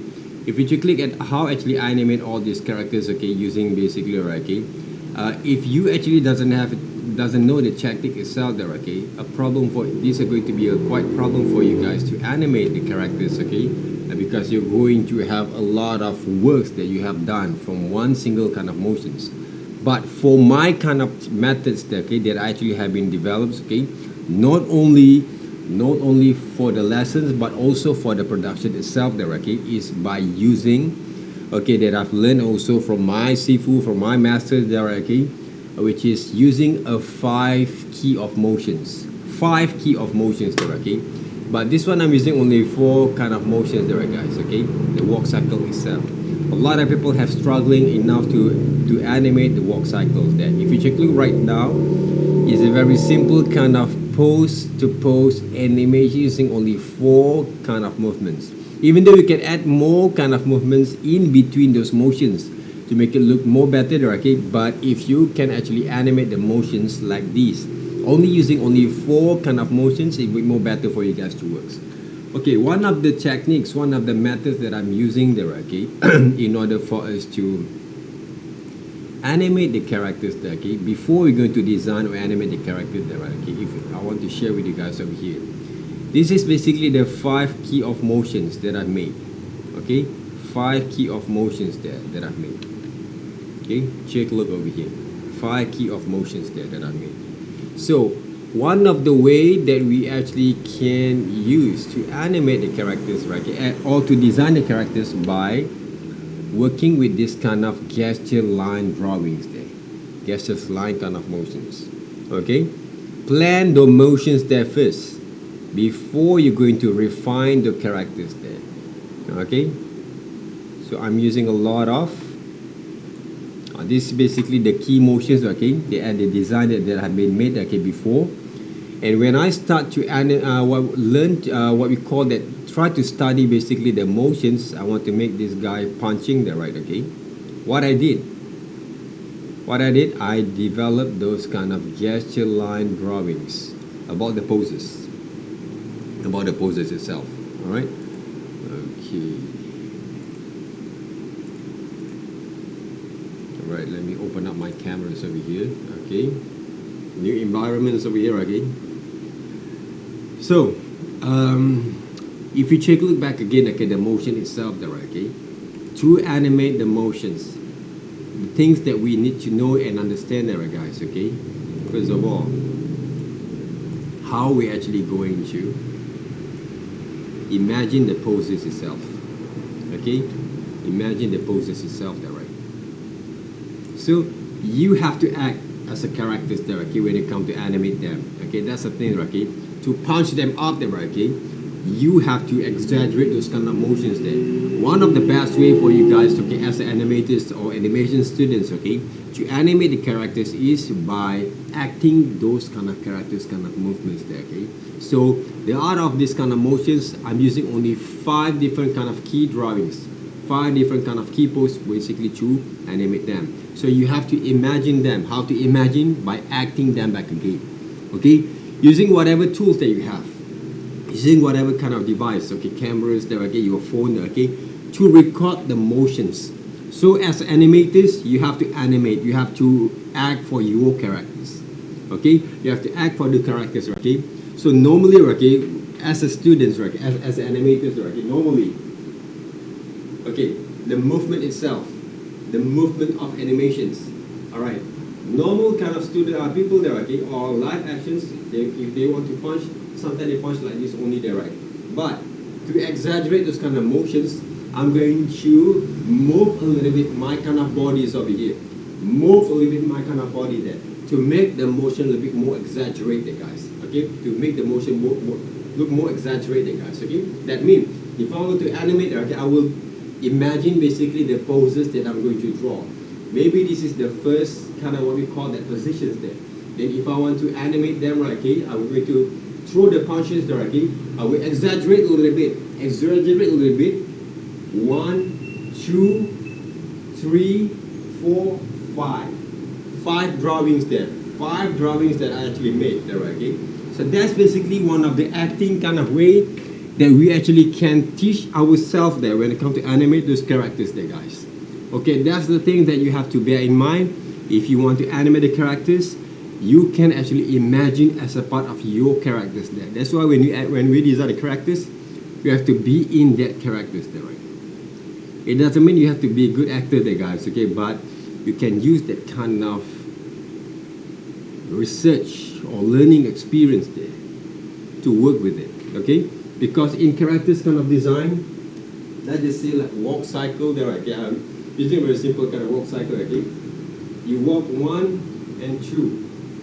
1 and 2, this is not a dancing lesson there, guys, okay, but you can act like your characters there. But normally as a characters, okay, you can actually walk like a robot like this, okay. You have to get more momentum there, okay, more momentum there, okay, the motion itself there, okay. That's the things that we have to redesign and recreate, okay, when it comes to the motions there, to give more personality of your walk cycle there, guys. All right, if you look at me there, okay, when I actually walk through you guys as a person there, okay, I be in my own personalities and my own characters there. I have a unique way of walking there, guys. So that's basically what we can do as animators, to animate our characters there, making the characters look more, have an attitude, has a more personalities, have more kind of emotions there at the same time there, right? Okay, that's the thing that we actually can practice there, guys, okay, along the way to work with it. So hopefully you guys can actually understand a little bit my explanations came from those animation itself, all right.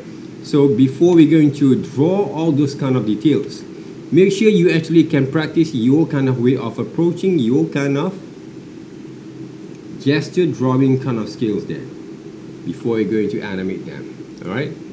So this is one of the sample that I've been made before. Okay, let me check back again. Yeah, I'm going to close this one there first. You can see the motions there, right?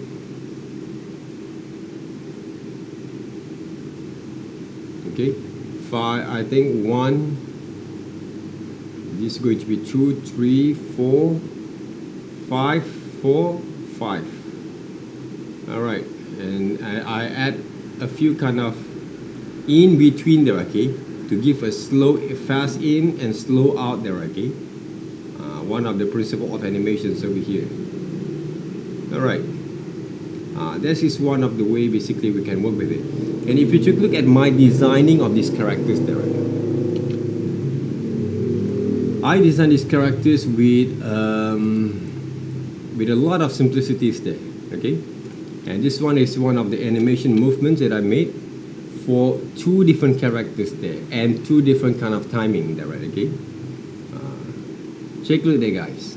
Okay. So I'm starting with 5 different kind of movements of poses, and I can add a few number kind of in between based on the pose to pose kind of techniques.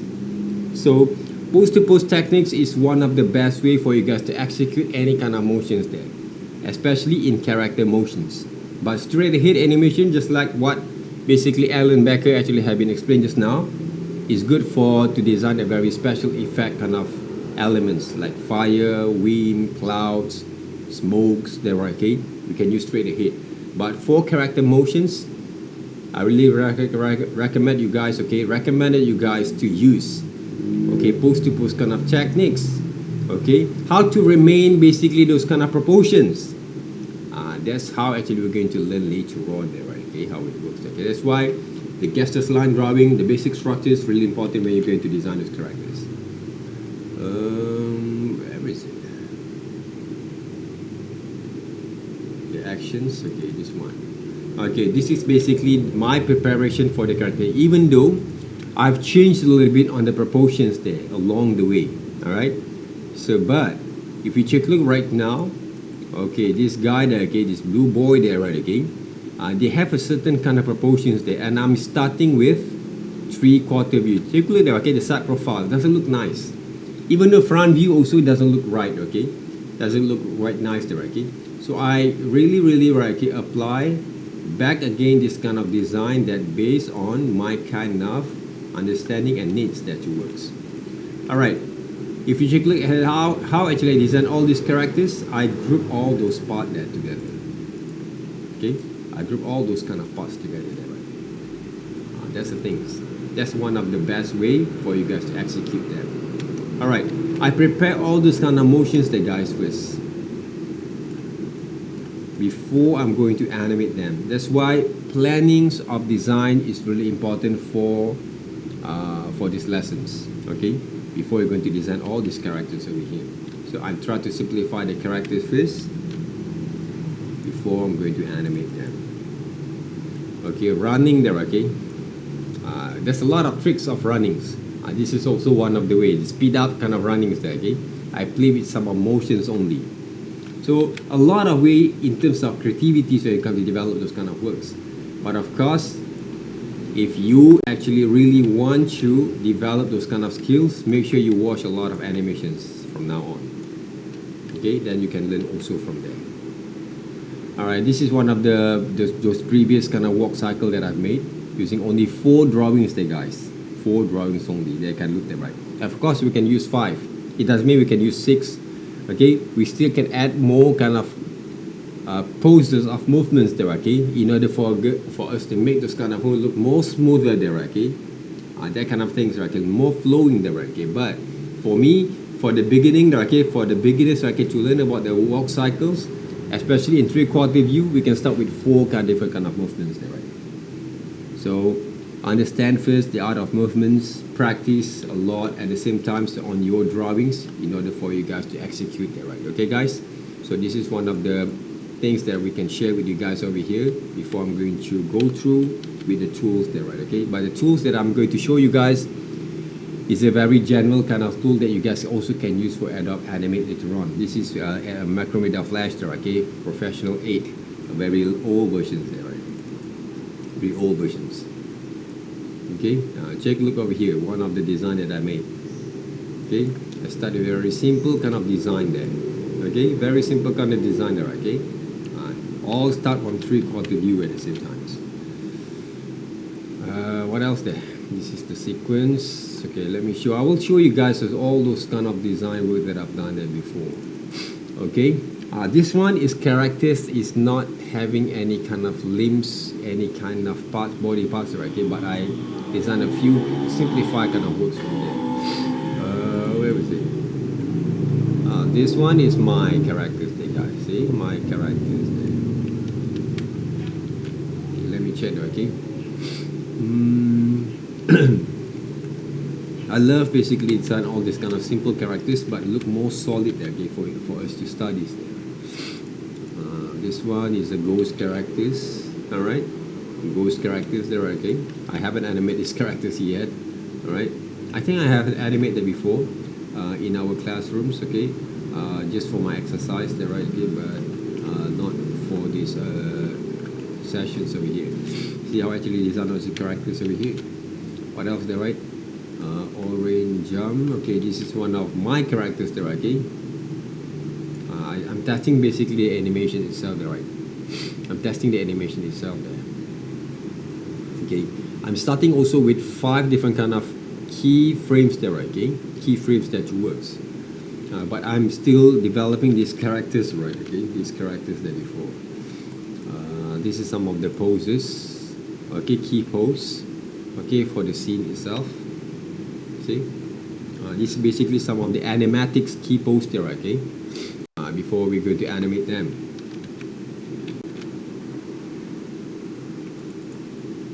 Some of the background samples, okay?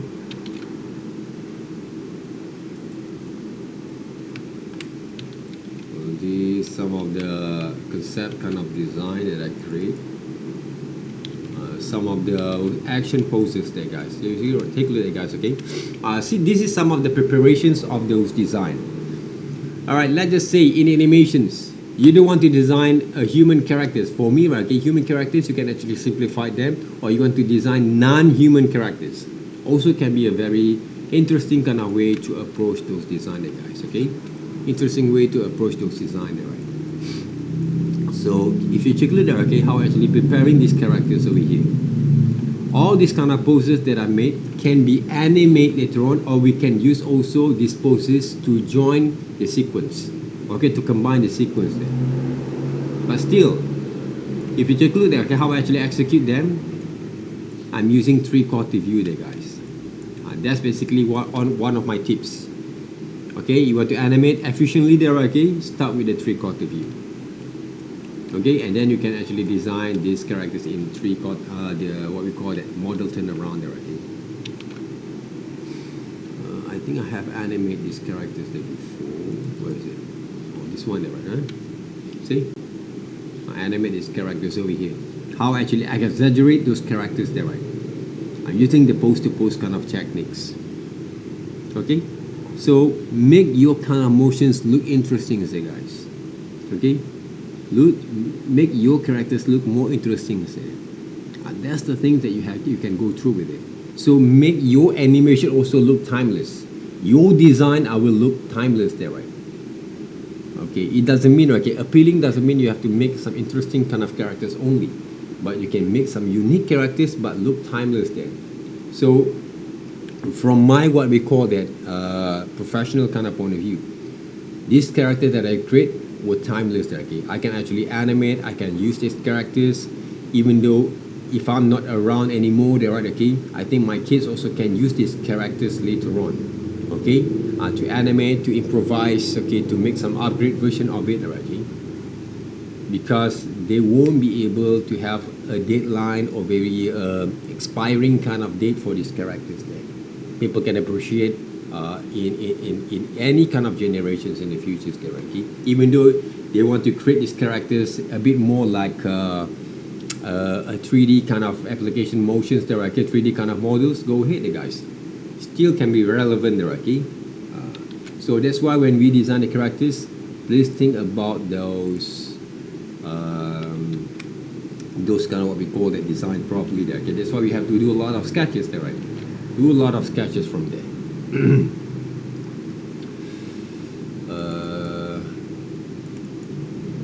This one were basically from my IG, okay? I think for some of you guys who actually have seen it before, okay? Orange and blue, there is one of the Chinchai characters there.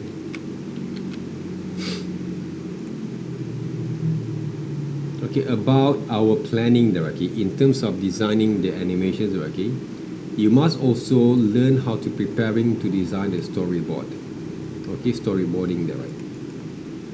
So this is came from, okay, how I actually animate separately. This is came from the storyboard there, right? Okay, see, one of the scenes. If you check look there, right? Okay, I didn't change too much, okay, but I'm using some of the tricks in animations there. And of course, my kind of working files, okay, you see, using only 2 layers there, not more than 2 layers there. But if I double click them up, okay, this is basically not a straight ahead animations there. Okay, but I'm using this is quite like a straight ahead animations, but I limited kind of movements there, right? Because I want to show this this guy, basically this orange kind of guy there, okay, been playing with his phone there, right? Okay, with his phone there, right? Okay, so I do a lot of tricks on these animations there by repeating those kind of motions and movements. Okay, repeating those kind of movements is around 25 frames. Around how many seconds there? 3 seconds. Okay, 3 seconds there, right? So this guy were basically, okay, the movements of this guy were basically is very simple kind of movements there, okay, you see. But how actually animate them? Okay, this is the blue guy there, right? Using the motion tween. See the motion tween there, okay, scaling and motion tween. You guys going to learn all this kind of stuff later on, okay, but need a lot of practice. Okay, so this is how actually I'm going to animate those characters, and how actually I'm going to teach you guys how it works. I'm talking about this storyboarding there, right? Okay, let me check it, right?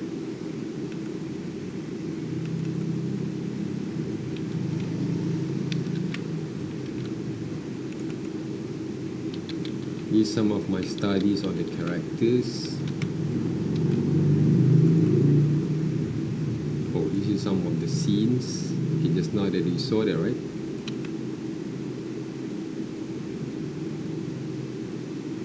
Okay, some advanced kind of scenes. Okay, this one, the orange characters, 1 layers. This is the background. Okay, I really try to use a textures kind of backgrounds. These are the characters. Okay, and also this is the wings there, right? Okay, small wings that actually been animated there. So I separate only 4 different layers there for us to control the characters really well for each scene. Okay. Alright. So how I solve these problems? Okay, about those 3/4 views. Okay, I will reveal you guys later on. Alright. Any questions so far?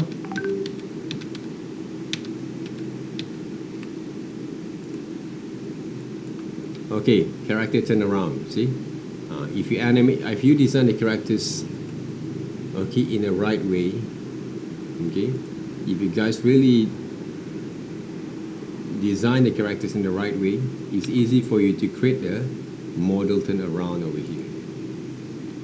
See, model turn around. Okay, 1, 2, 3/4 view, 3, 4, and 5. This one, alright, 5. Alright. You want to make more efficiently there, okay? I can actually copy this part over here, right? And I can also, okay, this one basically I'm going to give you guys example later on. Control. What I'm going to use, right? Modify for this Adobe Animate. Adobe, what we call that Flash, Macromedia Flash. Flip horizontals there, right? Flip horizontals there. See? So normally for this one we can extend it, right? Okay, the frames. See?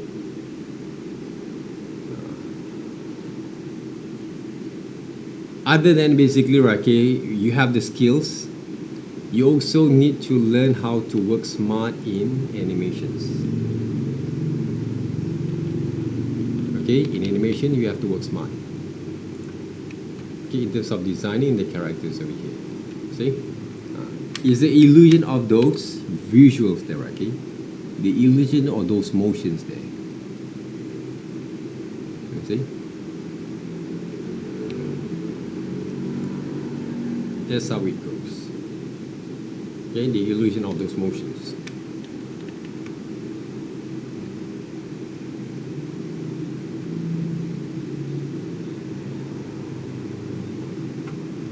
Alright guys, so any questions so far?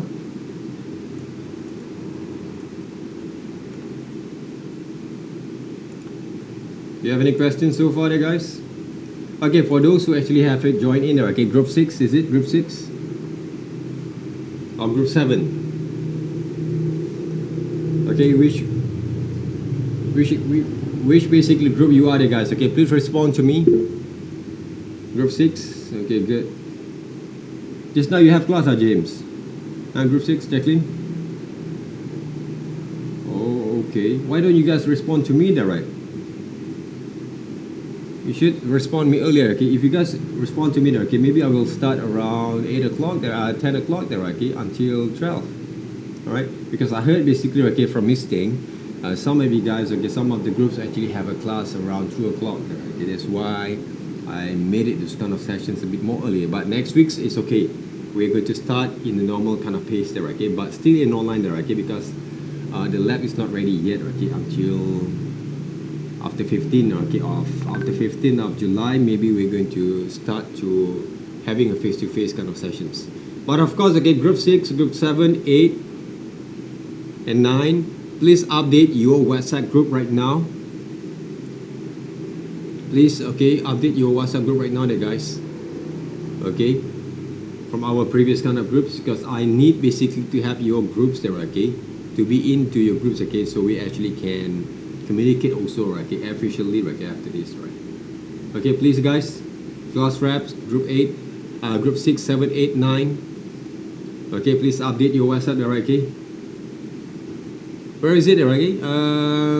Vanessa, right, okay, can you send me over back again? This one is group 10, alright, group 10. Group 10, okay, I have, okay, Kai Hin over here. Okay, thank you very much, Davisa, okay. Yo, okay, thank you. Alright, okay. Update and also respond to me there, right, okay. Thank you very much, Vanessa, okay, thank you very much also. Okay, group 9. Okay, group 9. Who are actually your class reps? Heidi, okay, Heidi, is it? Okay, thank you very much, Heidi, okay, for a quick response. Okay, group 6 and 7, okay, please update with me there, okay, your groups right now, our WhatsApp group for 2D animations. Thank you very much there, Heidi. Alright guys, okay, I'm recording the sessions, okay, as well, okay, you guys can check back again later on. Alright, okay, in my YouTube channel as usual there, right. So guys, we continue back again there, okay, because I have also shared with you guys some of the links about 12 principles, also pencil animation, okay, from YouTube channels, okay, that you guys can use as a references, okay, as guideline. And also for me, okay, is the standard kind of animations that I want to see from you guys. Alright, so I just want to show you guys some of the tools, okay, some of the tools right here. Okay, some of the tools right here there, guys. Okay. Okay, group 6, Nelson actually have been updated, okay.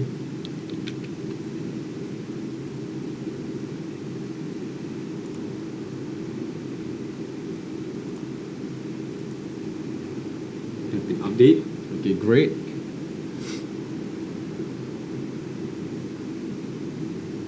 Alright guys, shall we continue over here? Alright, in Adobe Animate or Adobe Flash or Macromedia Flash there, guys, okay? Can I continue there, right? So when you open up your file, this is basically some general kind of tools only that I'm going to introduce you guys, okay? But all these kind of general tools also can be used a lot when it comes to create those kind of animations. So I'm using pen tools, okay, pencil tools that works, okay? Brush tool there, okay, brush tool, sorry, okay, not pencil tools that works, okay?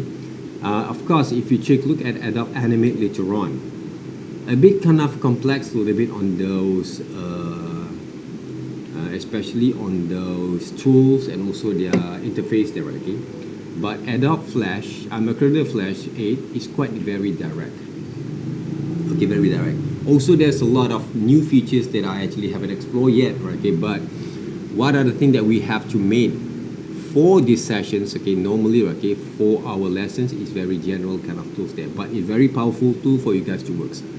For me, when I actually design the characters, okay, I change the colors, okay? I think for Adobe Animate, the color pickers are going to be right here, okay? Almost the toolbar are going to be right here, there, right? On the right side of me there, right? Okay? So I'm going to use brush tools normally. I'm not going to use pencil tool, brush tools for me to draw. And of course, we have this kind of what we call that use pressure kind of point kind of tools there, okay? Right here. That I can actually draw myself, draw the characters, and also can sign in using those what we call that a quality of line of my design, okay? So we can actually undo Control Z or Command Z there, okay, that we can use from there. So zoom tools, Control spacebar, all right, you can zoom tools. And if I want to design the characters, for example, okay, design the characters over here. Let's just see, I'm going to design the characters using those bouncing balls. See? Brush tool there, okay? Don't draw like this. Okay? Unless you want to draw rocks. Okay? Draw the shape itself. Press and release. Okay? Press and release. Okay, if you don't have that kind of confidence, okay, this is a layer 1, okay? What I'm going to do normally, I'm going to draw the circle first like this. Very simple circles and basic structures there. Okay? So this is how actually I working with my sketch. Okay, especially when it comes to design the characters right here. So I'm going to use using brush tools, change the size of those brushes a bit right here. Okay? And also I'm using pressure point, so I can actually design any characters that I want right here, see? So start to sketch those design, that works. Okay? Roughly, you actually can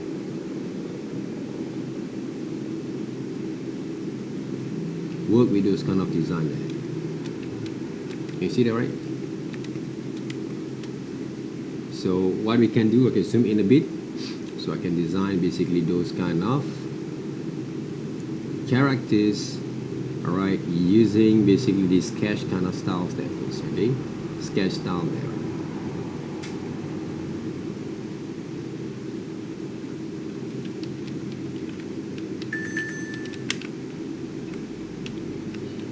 What happens? I think I have problem with my keyboard there, right? So what I can do, okay, let's just say, right? Yeah, I can design the characters like this. I don't know what character is it, okay? I just simply design the characters there. Normally, when I have this kind of design like this, okay, when I sketch basically my design, but of course, you actually can design more kind of styles there if you want to. Okay, I'm starting with the basic structures over here, there, guys. And of course, I'm going to start to sketch using 3/4 view. And of course, if you take a look back again, this design of these characters, I'm starting with the very chibi styles there. Okay, to design the characters in chibi styles, you start with the two different kind of circles or structures there, guys. See? Oops. They're very small there, right? Huh? Okay. So the size. Normally, when we open up the size, okay, very small. All right, I try to check basically my document back again. Oh, too big there, right? Okay. 1920-1080 is the HD format, okay, for our canvas. Okay, this is basically the format that we can use. Okay, But if you design your animation for TikTok, you have to use the format of TikTok. It's basically a landscape. It's a portrait kind of format. Okay, but it's okay. Okay, this design, when I still zoom in, when I select this one, right, I can use Q button, okay, for scaling. You see that, right? Scale these characters there. All right, scale this this design there, right? And of course, okay, we talk about this is basically my rough sketch. Sketch. I can select them using these what we call that selection tools, just like any Adobe kind of what we call that applications. Then I can Control G to group them up. See, group them up there, right? This one I haven't complete yet. I can group separately. Okay, let's just say this one. I want to design basically that kind of legs there, right? When you talk about chibi characters there, guys, this one I'm using a floating legs. This one I make a very solid leg there, okay, for this guy. Okay, I think I designed a robot over here there, right? Okay, and the hands, the arms, right, a bit kind of bigger there, right? Okay, see, this is basically my rough sketch of those designs. So maybe, right, okay, this is going to be the glasses or the eyes, right? And then maybe these are going to be those goatee there, okay, and also the robot kind of lips, right? So when you have this kind of rough kind of ideas of your design, it doesn't have to make a lot of details yet, okay? So group them up there, right? Okay, using the same kind of principles there, right? Okay, same kind of principles there, same kind of measurements of motions. Okay, what else there from here? Okay, when you have this kind of layer there, okay, of sketches, you can actually rename them, and also you can add basically those layers on top of it, lock them up over here, and then just like a normal kind of tools, okay, and this one can be used as a part of your first design. So what I can do from here, if I want to design these characters, I'm using not black, I'm using brown colors there, okay. I will start with the very simple kind of shapes, okay. Let's just say the outline of the shapes are going to be this.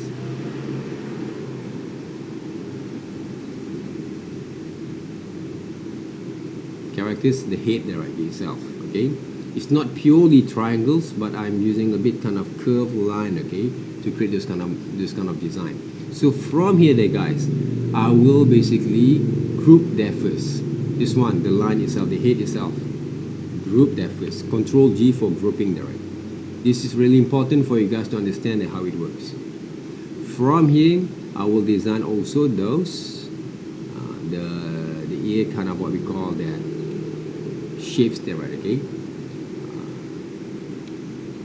So these are going to be on top of it. Every time basically you group the shapes, they're going to be automatically on top of the object there, right, okay, the first object that we made. Okay, how about the left side? If you do want to draw, you actually can duplicate them. How I actually duplicate? Control, alternate, and move. You can duplicate, command, there, okay, you can see, okay, modifying, add, using basically add up what we call that Macrometer Flash, okay, the tool for the modifying is over here, transform, flip horizontals, see? Then I'm going to put right here there first. And of course, this is the three-quarter view there, right? Normally, the size of the left and the right side, the left side are going to be a bit more smaller. And of course, we're going to bring this one at the back of the first object. To bring over there, okay, you cannot see over here there, right? So one of the way, I can actually send it to back, modify, arrange, send to back. Okay, we're going to go through back again later on there, guys. Don't worry about it. I just want to show you guys how it works over here. So what else then? Now, okay, we can continue with basically with the body. Don't forget to group the object there, guys. Always group the project. So I will maintain basically the line works. Okay, this is the three-quarter view first. Okay, group, send to back. The shortcut key for send to back is Control Shift and arrow key there, okay? Okay, control, shift, and this one there, right? To send it to back. But you have to select first there, okay? The object there, right? Okay? This is a shortcut key there. Alright. So from here, what else there, okay, that we can make? Okay, how about those eyebrow? So I design the eyebrow, okay? Try to make the eyebrow a little bit more thicker there, right? Like this. Group them up, duplicate, repeat basically this kind of what we call that routine, and flip horizontals there, right? Then I can actually scale and also rotate a little bit. How to rotate? Just move into move tools and you can rotate it, right? Okay. I think the features of those Adobe Animate a bit kind of different a bit, but don't worry there, okay? Still almost the same there. Okay? Now I'll draw basically the eyes. Don't draw half of it. Draw the whole full of those shapes there, guys. Because you can cover later on, okay? Group them up, and also the pupil I'm going to draw separately. See? And of course, if I want to design this pupil, I want to make the highlight of it. Make sure the characters have those highlight there, okay? Because they're going to breathe more those characters in the light there, okay? Now I can actually click both of them. Click shift both of them, and I can actually scale a bit and rotate. See? Now this one I can put right here. You see that, right? Brush. Okay, the nose. Change back again the colors, and I can draw the nose. Okay, if you look closely there, guys, the way that I actually designed these kind of elements, I didn't actually follow exactly for my sketch. I improvised a little bit. See, I improvise a little bit there, all the times. Okay, the mouth itself, the lips and mouth, okay, even though we have the rest position, but I just draw the expressions there first. One of the reasons I want to make my kind of what we call that characters look more fun. Okay. Okay, what else that we can do from here? I can design maybe this character has what we call that. It has basically the horn. Okay, horn a bit over here. Say how to test the proportions really well. It's all based on your knowledge. Alright, based on knowledge there, okay? You have to learn and study back again your characters, your kind of design, your kind of skill there to design those works there, right? So this one. So the art of designing over here came from your skills that you developed, okay, for a few semesters. That's why drawing skills is really important for animations. What else there from here? Maybe I will design the arms there itself, okay? Just now I designed the arms like this only there, right? But I will try to design the arms a little bit more solid there, right? I draw basically this part there first. See? Okay, another part there, right? Right here. A bit more bigger there, right?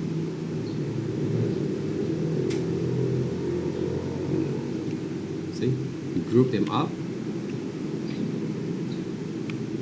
And what else there, okay? The hands, the fingers there, right? Okay, what I'm going to do, maybe I'm going to design like this. About those designer guys, okay? We actually, as a designers, we have a lot of ability to make those improvisation of our design. And that's why I say we have opened up our mind, and we have a lot of options there to engage with our design. We made them, not them made us, right? Okay, from here, okay, this part there, okay, I will make some changes later on if I want to. I just want to show you guys basically how actually we design the characters. Okay, how we basically design the character. So what else we can do from here? Okay, the leg itself.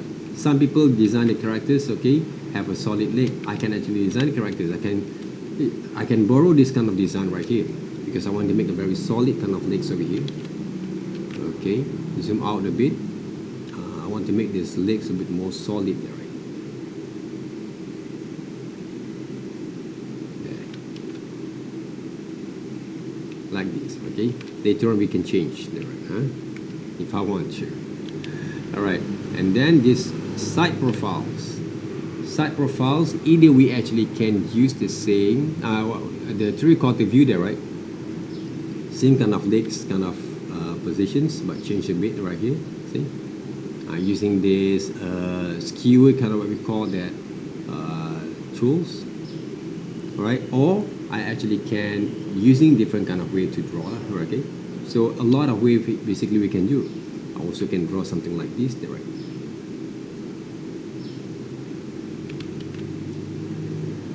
Side profile, a bit kind of side profiles for these characters' legs.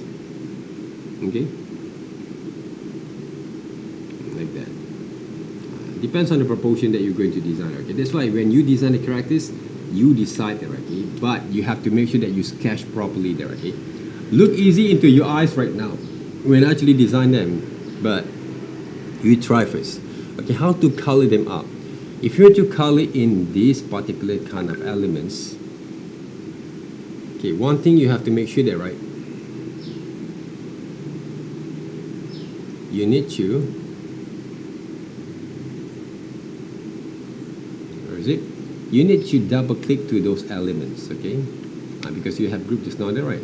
Double click to the element and make sure every single part of those shapes are going to be joined together there, right? Okay, before you're going to select them, because when you double click there, okay, from group, kind of what we call the selections, they will open up into new rooms normally.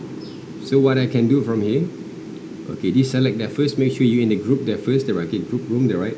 I'm going to select some of the color combination there. This one basically is part of the process. You can basically what we call that, okay, choose the right kind of color tone, all right, okay, for your design, okay, the eyebrow there, okay, when you select them, okay, what kind of color they're going to use there, huh? See, this one basically need to practice a bit, okay, just try to study a little bit, okay. I just add in the color bucket over here, see. Okay, when you lost basically the shapes of your elements, that means there's actually have been what we call that cover in bottom there, okay, normally. You see that, guys, right? Then I can actually send it over, send to back, like that.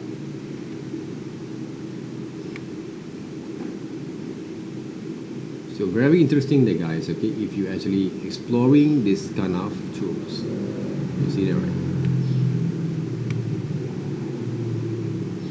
So apply this kind of routine, okay, when you start to playing with this kind of element,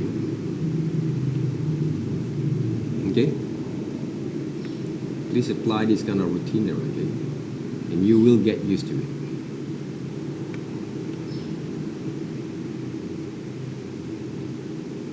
Okay, this arm basically I'm going to use different colors.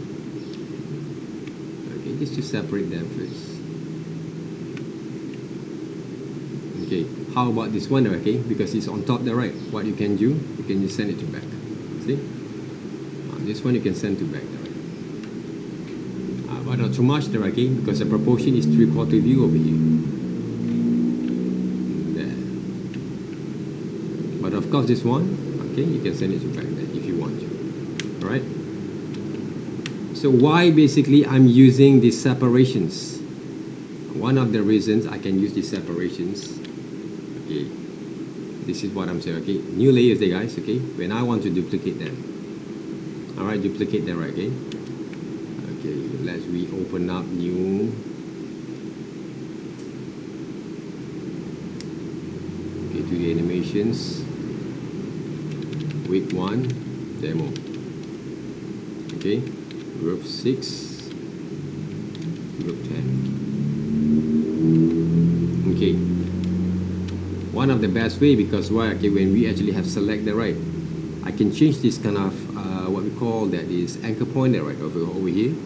I can rotate that. See, this one also the same. Select them, both of them. All right, I can move around right here. See, change. The what we call that the animation itself, okay, have been made. The poses have been made there. Right now, I can actually modify, flip horizontals. All right, now I can actually make this kind of center point kind of point there, okay, in different kind of directions there, and I can actually using different kind of expressions that works. All right, same goes to this part there, right? Okay, I actually can rotate them, see, and design different kind of expressions. One of the reason I'm using this method, okay, but of course, no, generally, basically, okay, this one are going to be in front view, in what we call that. Okay, see, you can create different kind of expressions there. How actually I do some repetition on those movement, okay, just now without using a lot of drawings there. I can actually exaggerate, stretch a little bit. See, I can stretch a little bit there. But it doesn't mean we cannot actually, we doesn't have to design another expressions there. We need to design another expression there, guys. But at this stage, if you check look right now, how actually I provide a very smart way of animating the characters.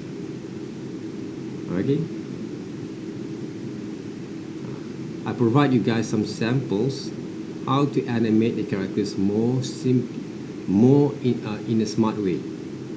But not all of those techniques can be used, okay, with this kind of methods. But if you look back again how to animate the characters, see, I have two different kind of motions that works. Okay, so save the file first. Who is it just entered just now?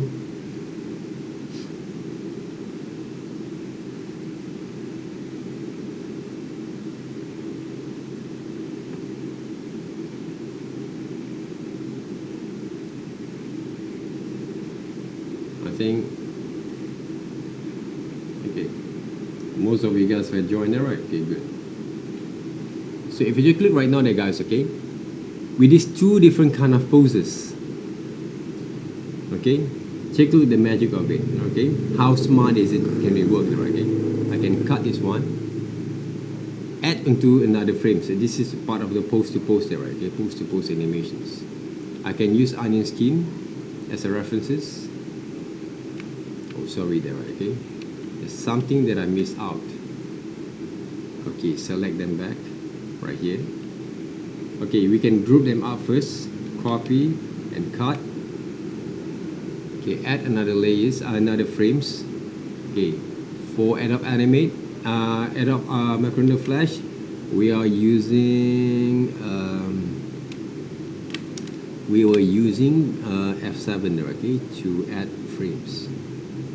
Okay, if you take a look right now, the simple kind of motions that we've made right here. See? How fast is it to be? How fast is it there, guys? See? Looks simple there, guys, right? But I can complete those kind of design in a minute of times. See? If I want to make another movements over here, this is the first motions there, right? First pose.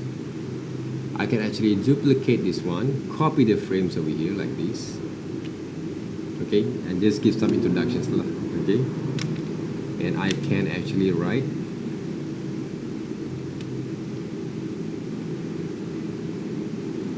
made a bit kind of, okay, let's just say, select this one. Okay, all three elements. Okay, all these three elements like this. See, I will do the anticipations, okay, of the movements.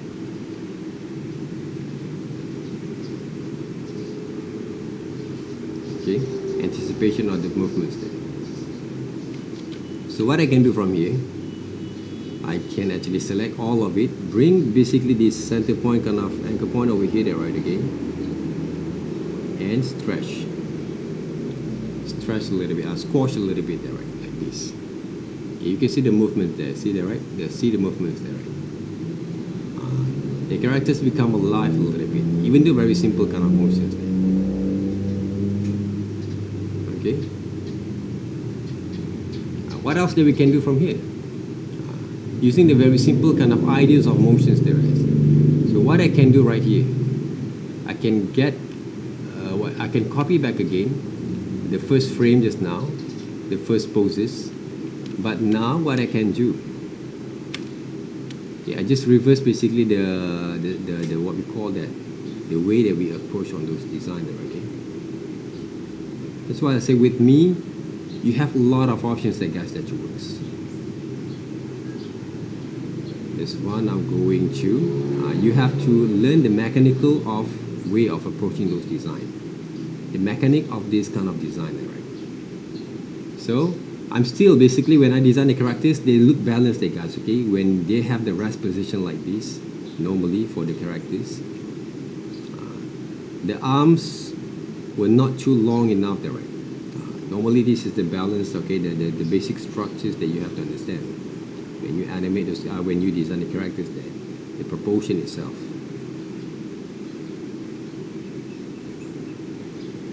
Just playing with the anchor point there, right, okay? Like this. Maybe adjust a little bit right here.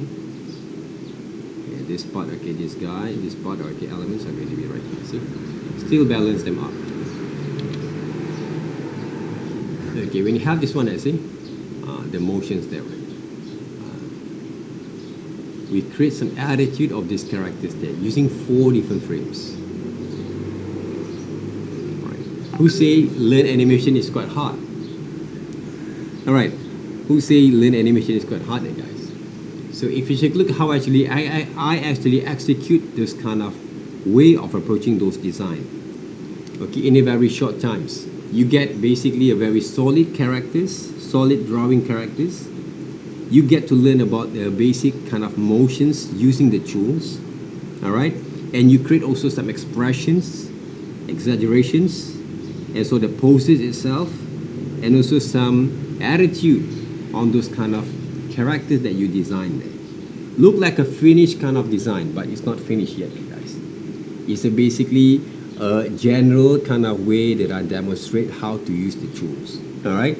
But the tools that I'm using are very simple kind of general tools, but can be executed to your kind of works there, right? It's not just like a learn the concept only, but learn at the same time how to design properly. Okay, how to design properly there, guys. Okay, that's the thing that we learn right here.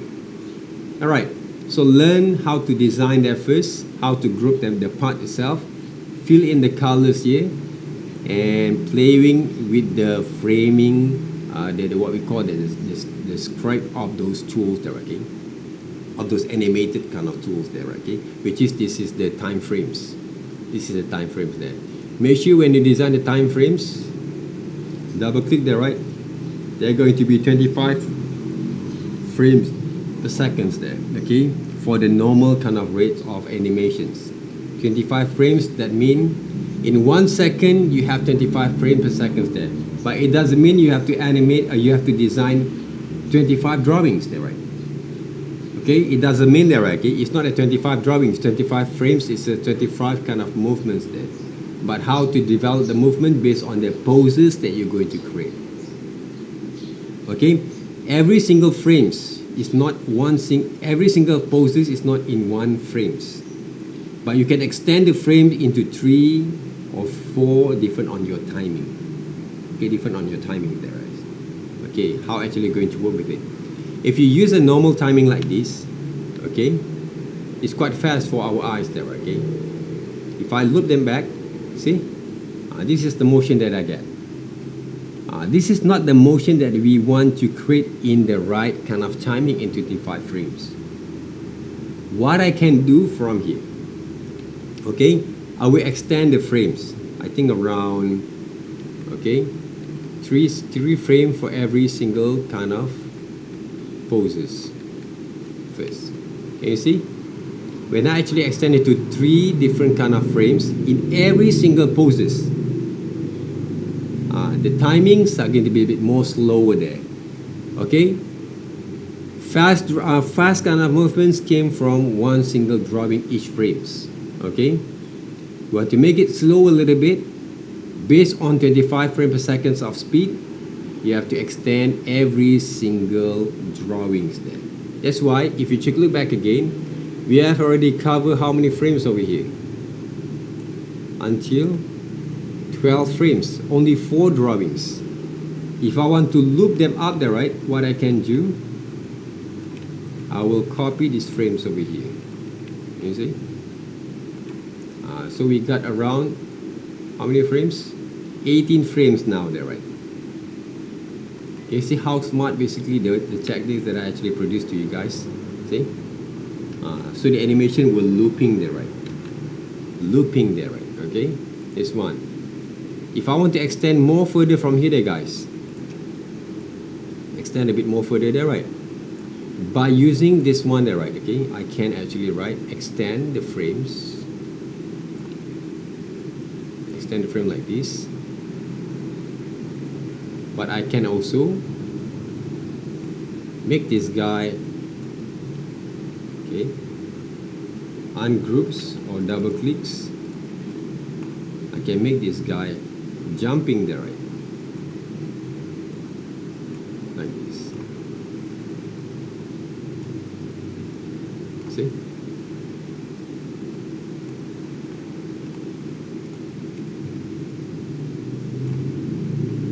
Rotate a bit, right?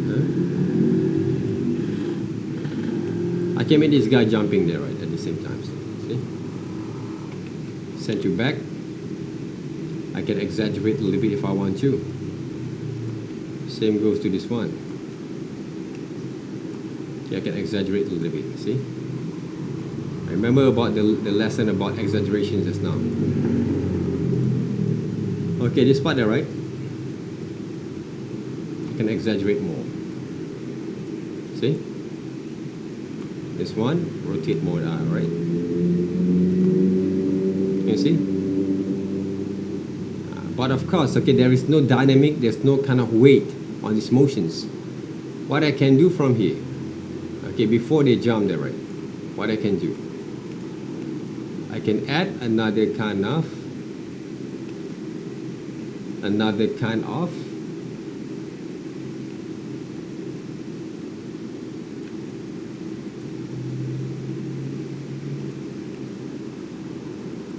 keyframes. Okay, we're going to work in detail so on the keyframe later on there, guys, don't worry there. Okay, but now I just want to show you guys how it works, how I actually add another kind of frames. So right here about this one there, okay, the leg itself, okay, I use these colors over here. I record the colors over there back again. I'm using onion skin. Okay, I can delete this one.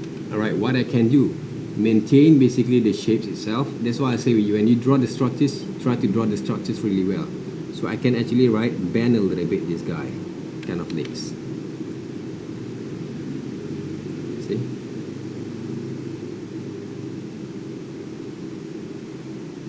There. Bend this guy kind of leg there, right? Like this. See? And of course I can use also the same leg if I want to.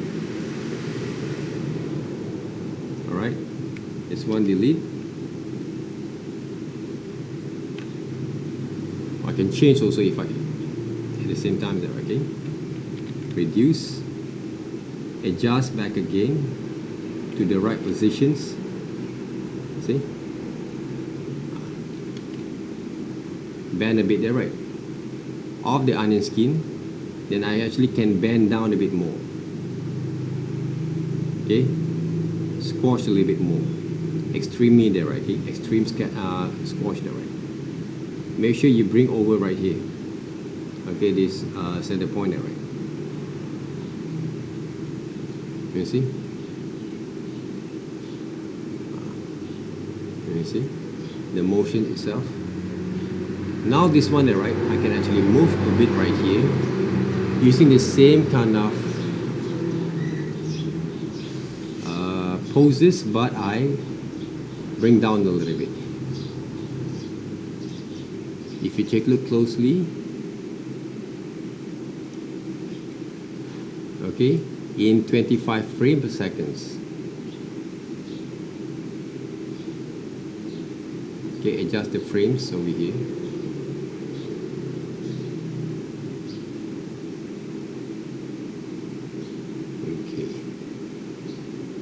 This one, I think I have to change. I will use this one back again. Okay, to landing there, okay?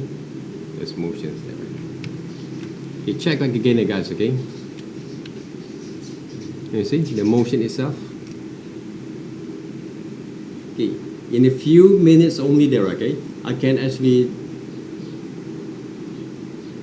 express and also create a jump cycle for these characters. Okay? And of course, we can add more kind of frames if I want to. All right, more frames if I want to. Okay, let me check back again. Okay, I have separate another movement. It's not there. Okay, this one, it should be right here. Okay, more better there. Okay, the motions. See? Hey guys. All right.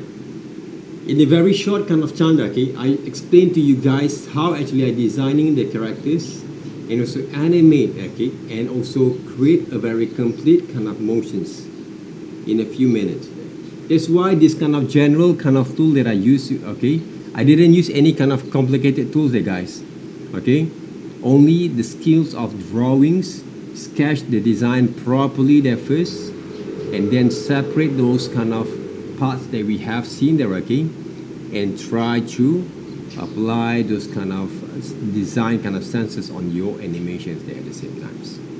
All right, that's basically what I've done here, guys. So if you take a look closely on your on our design over here, okay, I can extend this one frames. Just extend these frames over here. Okay.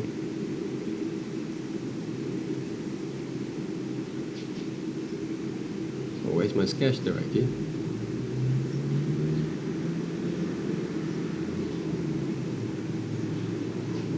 Oh, no sketch anymore there, right?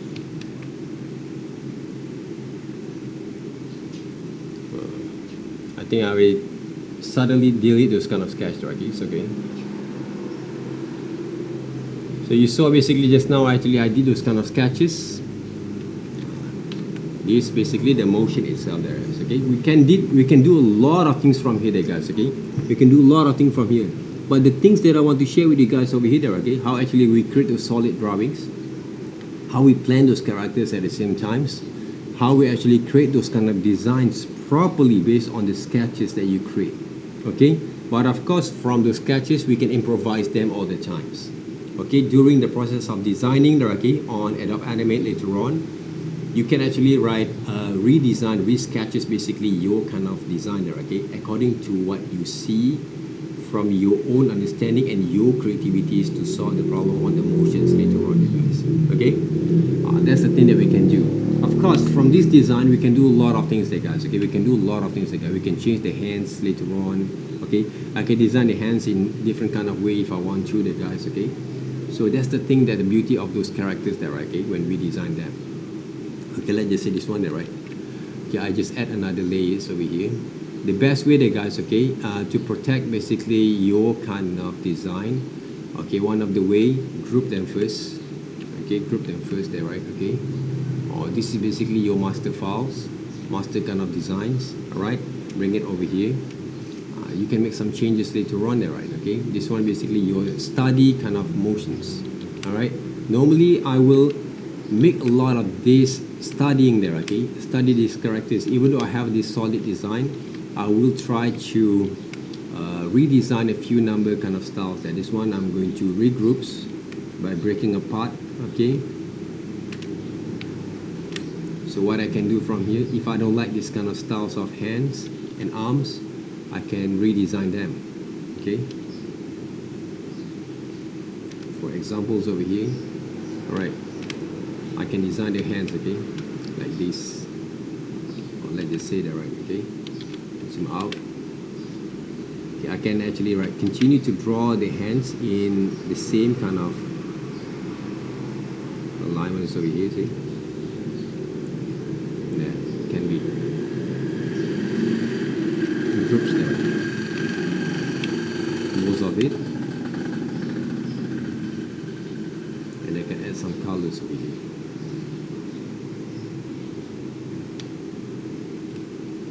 Yeah, right. This one also can be developed, right? It can be changed. So a lot of way there, guys, okay, that works. But of course, when you design all this kind of, okay, everything that we create is by design. Not just accidentally you actually know how to operate those kind of design, no, that, right, okay? Every single kind of elements that you create is by design. Not just by accidentally you actually design the characters based on whatever reference that you have only there, right? Make sure you create all these kind of things by design. That's why you have to do a lot of sketches there, right? Okay? Don't just relying too much on one single styles or one single design all the times. Alright? So make sure you make a lot of modifications later on based on your design once you actually get it right. That's why if you take a look at my kind of way of approaching those kind of design there, right? I have a few number kind of developments that I've made there before. Okay, for examples over here. Where is it? Okay, we talk about animations.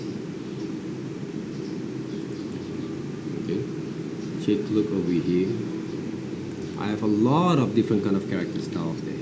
Okay, different kind of character styles there, guys. Here that I work.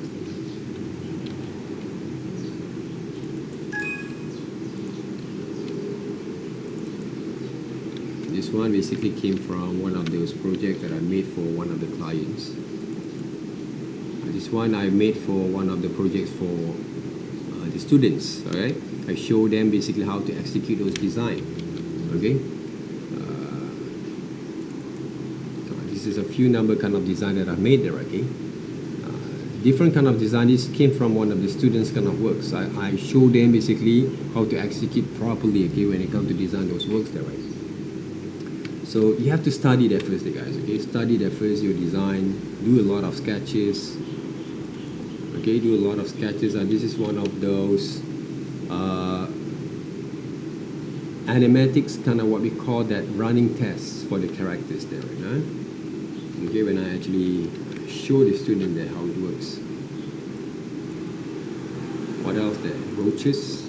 Okay, one of the design for the roaches there, right?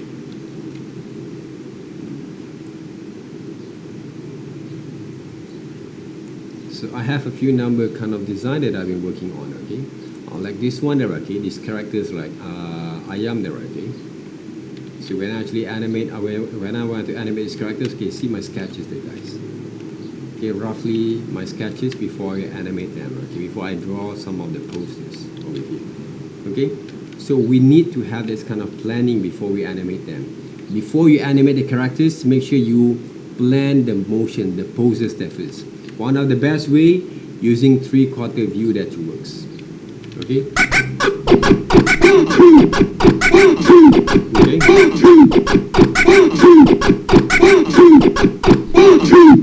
Alright.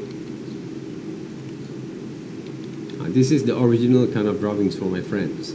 So I changed the characters entirely because easy to animate there, okay? And look more fun that works. Okay? So make sure you work smart rather than work hard. Okay? See?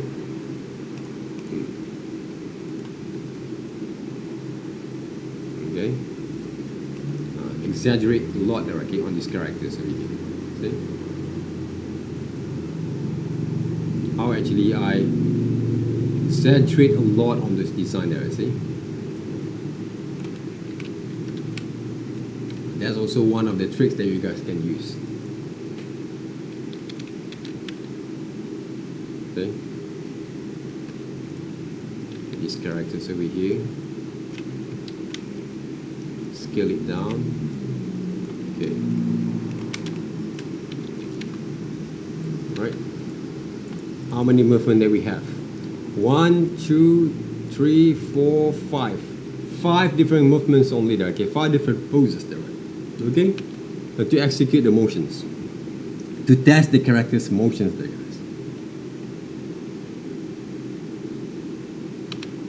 Alright, so when we design the characters, imagine the motions that you're going to create from there. That's why you have to watch a lot of cartoons. Okay? Watch a lot of cartoons from now on there, okay? This one there, okay? The background's using Photoshop. Alright?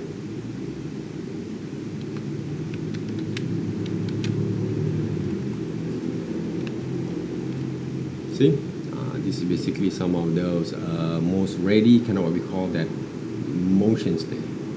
Okay, see how I actually exaggerate when they actually create this kind of movement for these characters over here. Okay,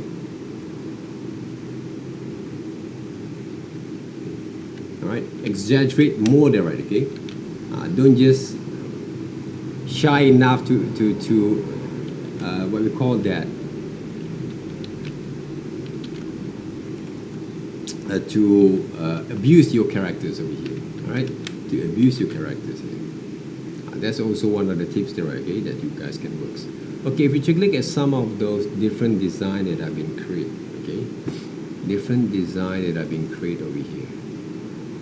Ring Duty and Bang, right? What else there, okay? Gym Junkie, there, right, okay?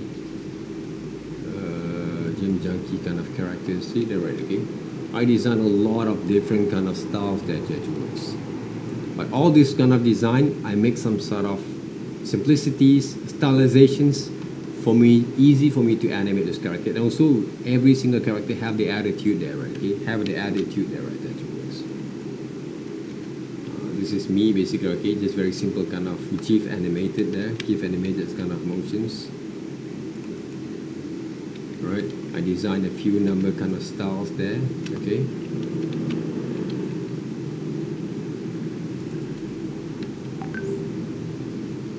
Okay.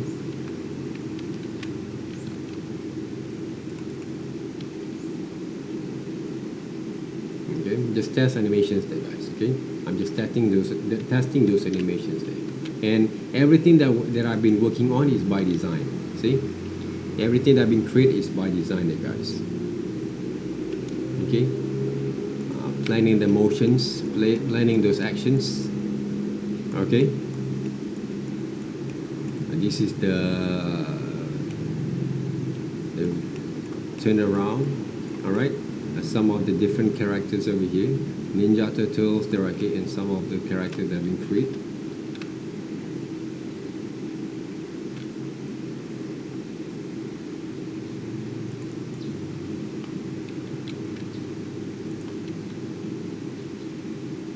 What are these? Okay, some of the characters, they're fruit characters. Okay, it doesn't mean okay, you have to design all human characters all the times. What else that we can share with you guys over here? Hopefully, okay, all this kind of way of working there, okay, can give more inspiration for you guys there. Okay, more inspiration for you guys there. Okay.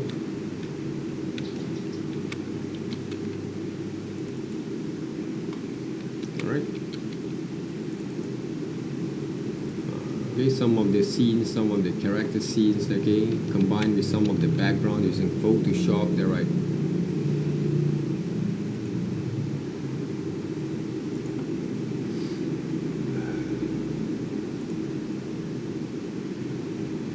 What else there?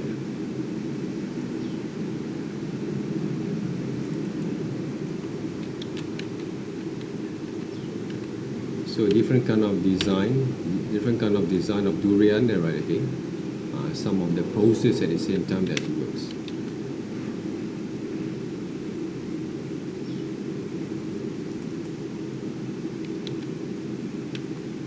This is demo of one of the students. Okay, try to design Nacho's characters there. Okay, Nacho characters there. So I designed them using different kind of way of approaching those characters there. Very solid kind of design that I produced.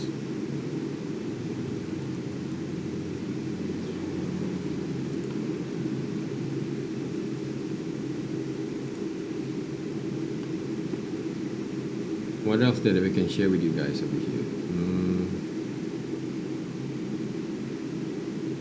Okay, any questions there, guys, so far?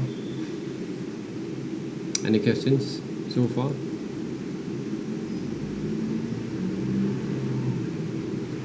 About those animations? Okay, next week we're going to go through with it there, right? Okay, we can go through with it. Flying speed guy. You know there, right? Okay, game projects over here. Okay, this one there, okay, is very special projects, right? Okay, I designed the characters. Okay, few number kind of characters you guys I can share with you guys over here. Can you see that, right? Okay, this one is a mechanical kind of characters that I designed, okay, based on Iron Man, based on the mecha itself, right, okay. So I'm using this one, okay, I designed separately. But I didn't recommend you guys to animate these kind of characters over here first, because it's quite complex, but you can study them first before you animate them, okay. One of those way that I approach this kind of design. Alright, see? So I designed all these characters, okay, based on the human jetpack kind of what we call that design from the games, and also some of the mecha anime Iron Man kind of characters there, right? But I'm designing on my own way of working. This one look a bit more like a Gundam from Zaku there, right? Okay, kind of characters, okay. But all these characters that have been created for this design, I try to make the what we call that, the characters legs floating, because one of the reasons easy for me to redesign them, to animate them. Okay, some of those earlier kind of design that they've been created. Okay. Okay, there. Okay, take a look there, guys. Okay. Some of the lineup characters that have been created. So it can be there, guys. Okay, there's a lot of way you guys can approach those designs. Okay, you will choose one of the best way for you guys to work. Okay, one of the best way that you guys can work with the right guys. Okay, this one, okay. If you take a look right here, how complexity of this design, but I simplified them. Why? The reason I can simplify them, and later on I can rotate them up. See this one, then I can create a few number kind of looping kind of pose, okay, loop pose there, right, okay, that I can use. That's why we have to work smart when it comes to design there, right, okay.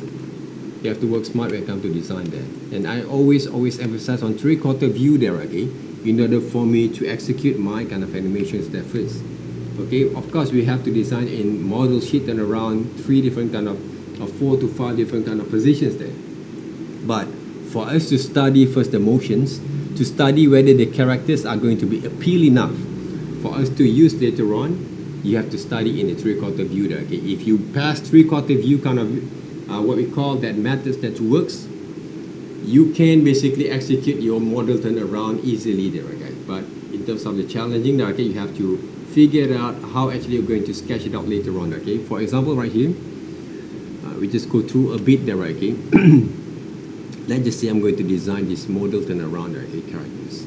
What I can do that first of all, okay, onion skin, I have to sketch lah, back again, go into drawing block there, okay.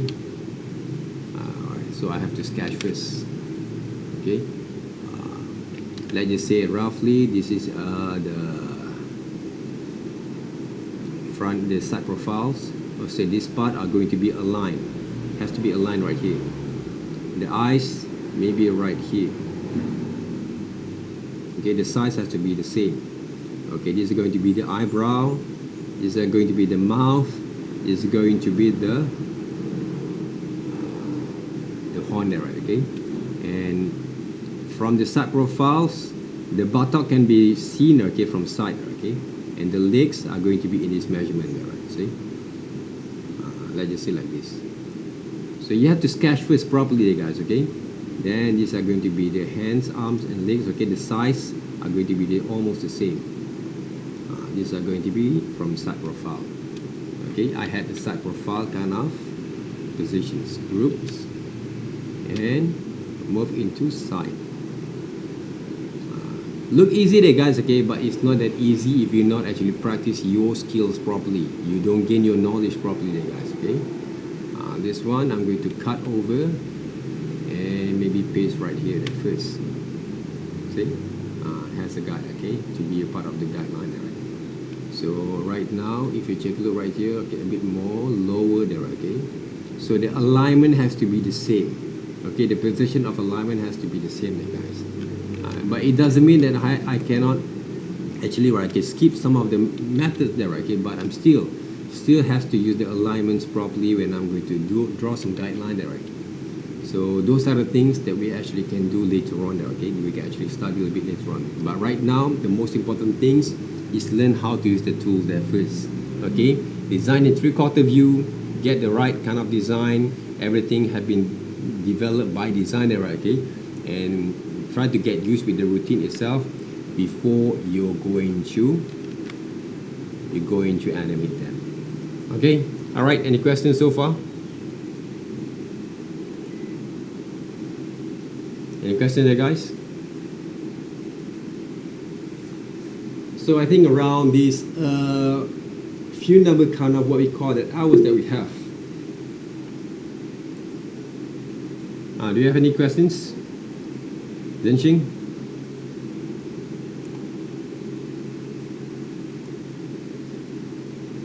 No? Alright, hopefully the sessions will give you shine a little bit, okay, what are the things that you've been expected there, okay, in order for you to work with this kind of what we call that Adobe Animate later on, okay, and hopefully you guys can gain a bit kind of ideas and knowledge there, okay, how actually you're going to work smartly to animate those characters there. Again, of course, I didn't encourage you guys. I don't want to encourage you guys to design a little bit more complex characters at the moment. Okay, try to follow a bit on my guide, okay, and design the characters. Okay, if you want to start with chibi characters like this, chibi character doesn't mean cute only there, guys. Okay, but it still can be used. Okay, but try to minimize the elements. Alright, try to minimize the element that you're going to design, because those elements that you create, for example, like hair, there's a secondary actions there, right? Okay, like a cloth there, okay, a costume there, okay. If you have some scarf are going to be the secondary actions there, right? Okay, you don't want to design the scarf when you animate, okay, they look stiff a bit, right? So you have to animate them. So that's basically a more extra responsible for your design. So for me, I tried not to have a lot of responsibility on my design, unless, okay, this is basically my standard characters.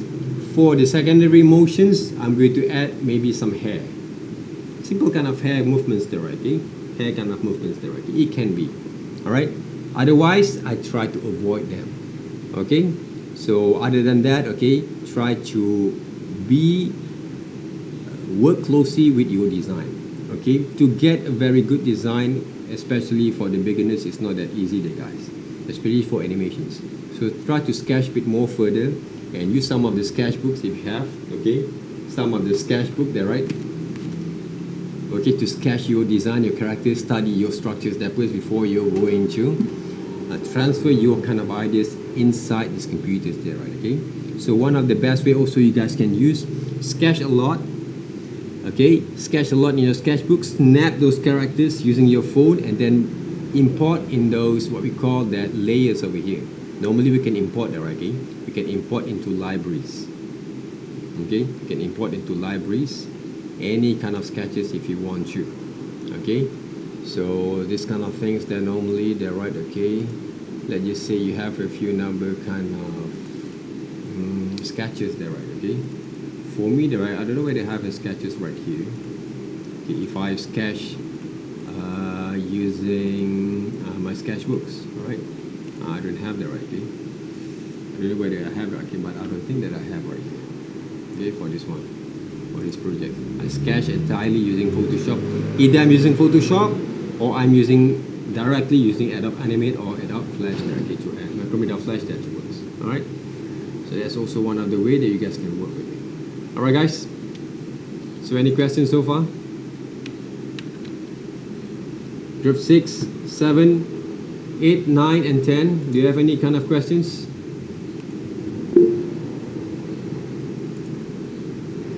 All right. If you don't have any questions, there, okay, please respond. All right. In our chat box over there.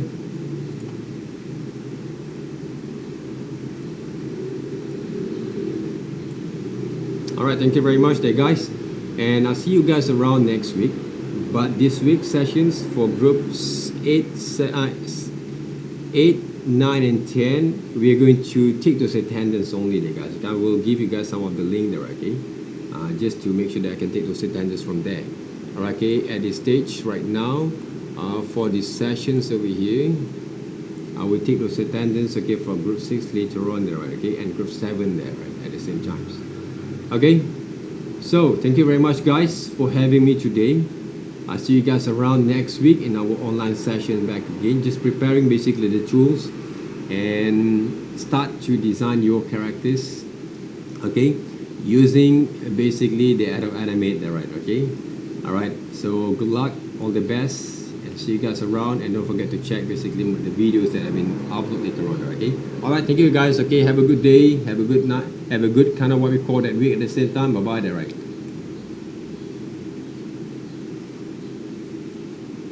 Welcome there, guys. Okay, have a good day there, okay, and take care of yourself there, right.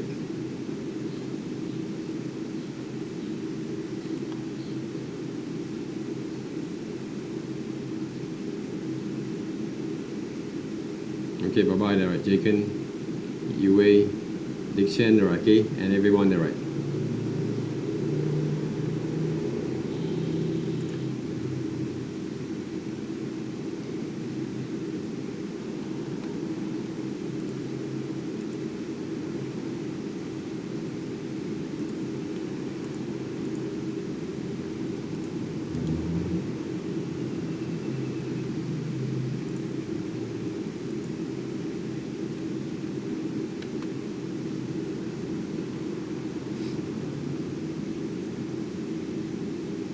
Welcome there, okay? You guys can dismiss there, right, okay? Thank you very much there, right? Bye-bye.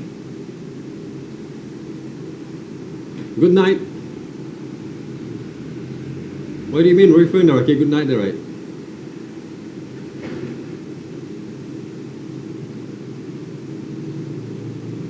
You guys haven't slept yet,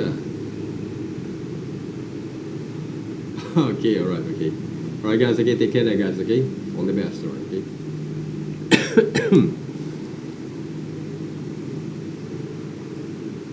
Okay, bye-bye there, okay, Wei Jun. Okay, keep on practice later on there, right?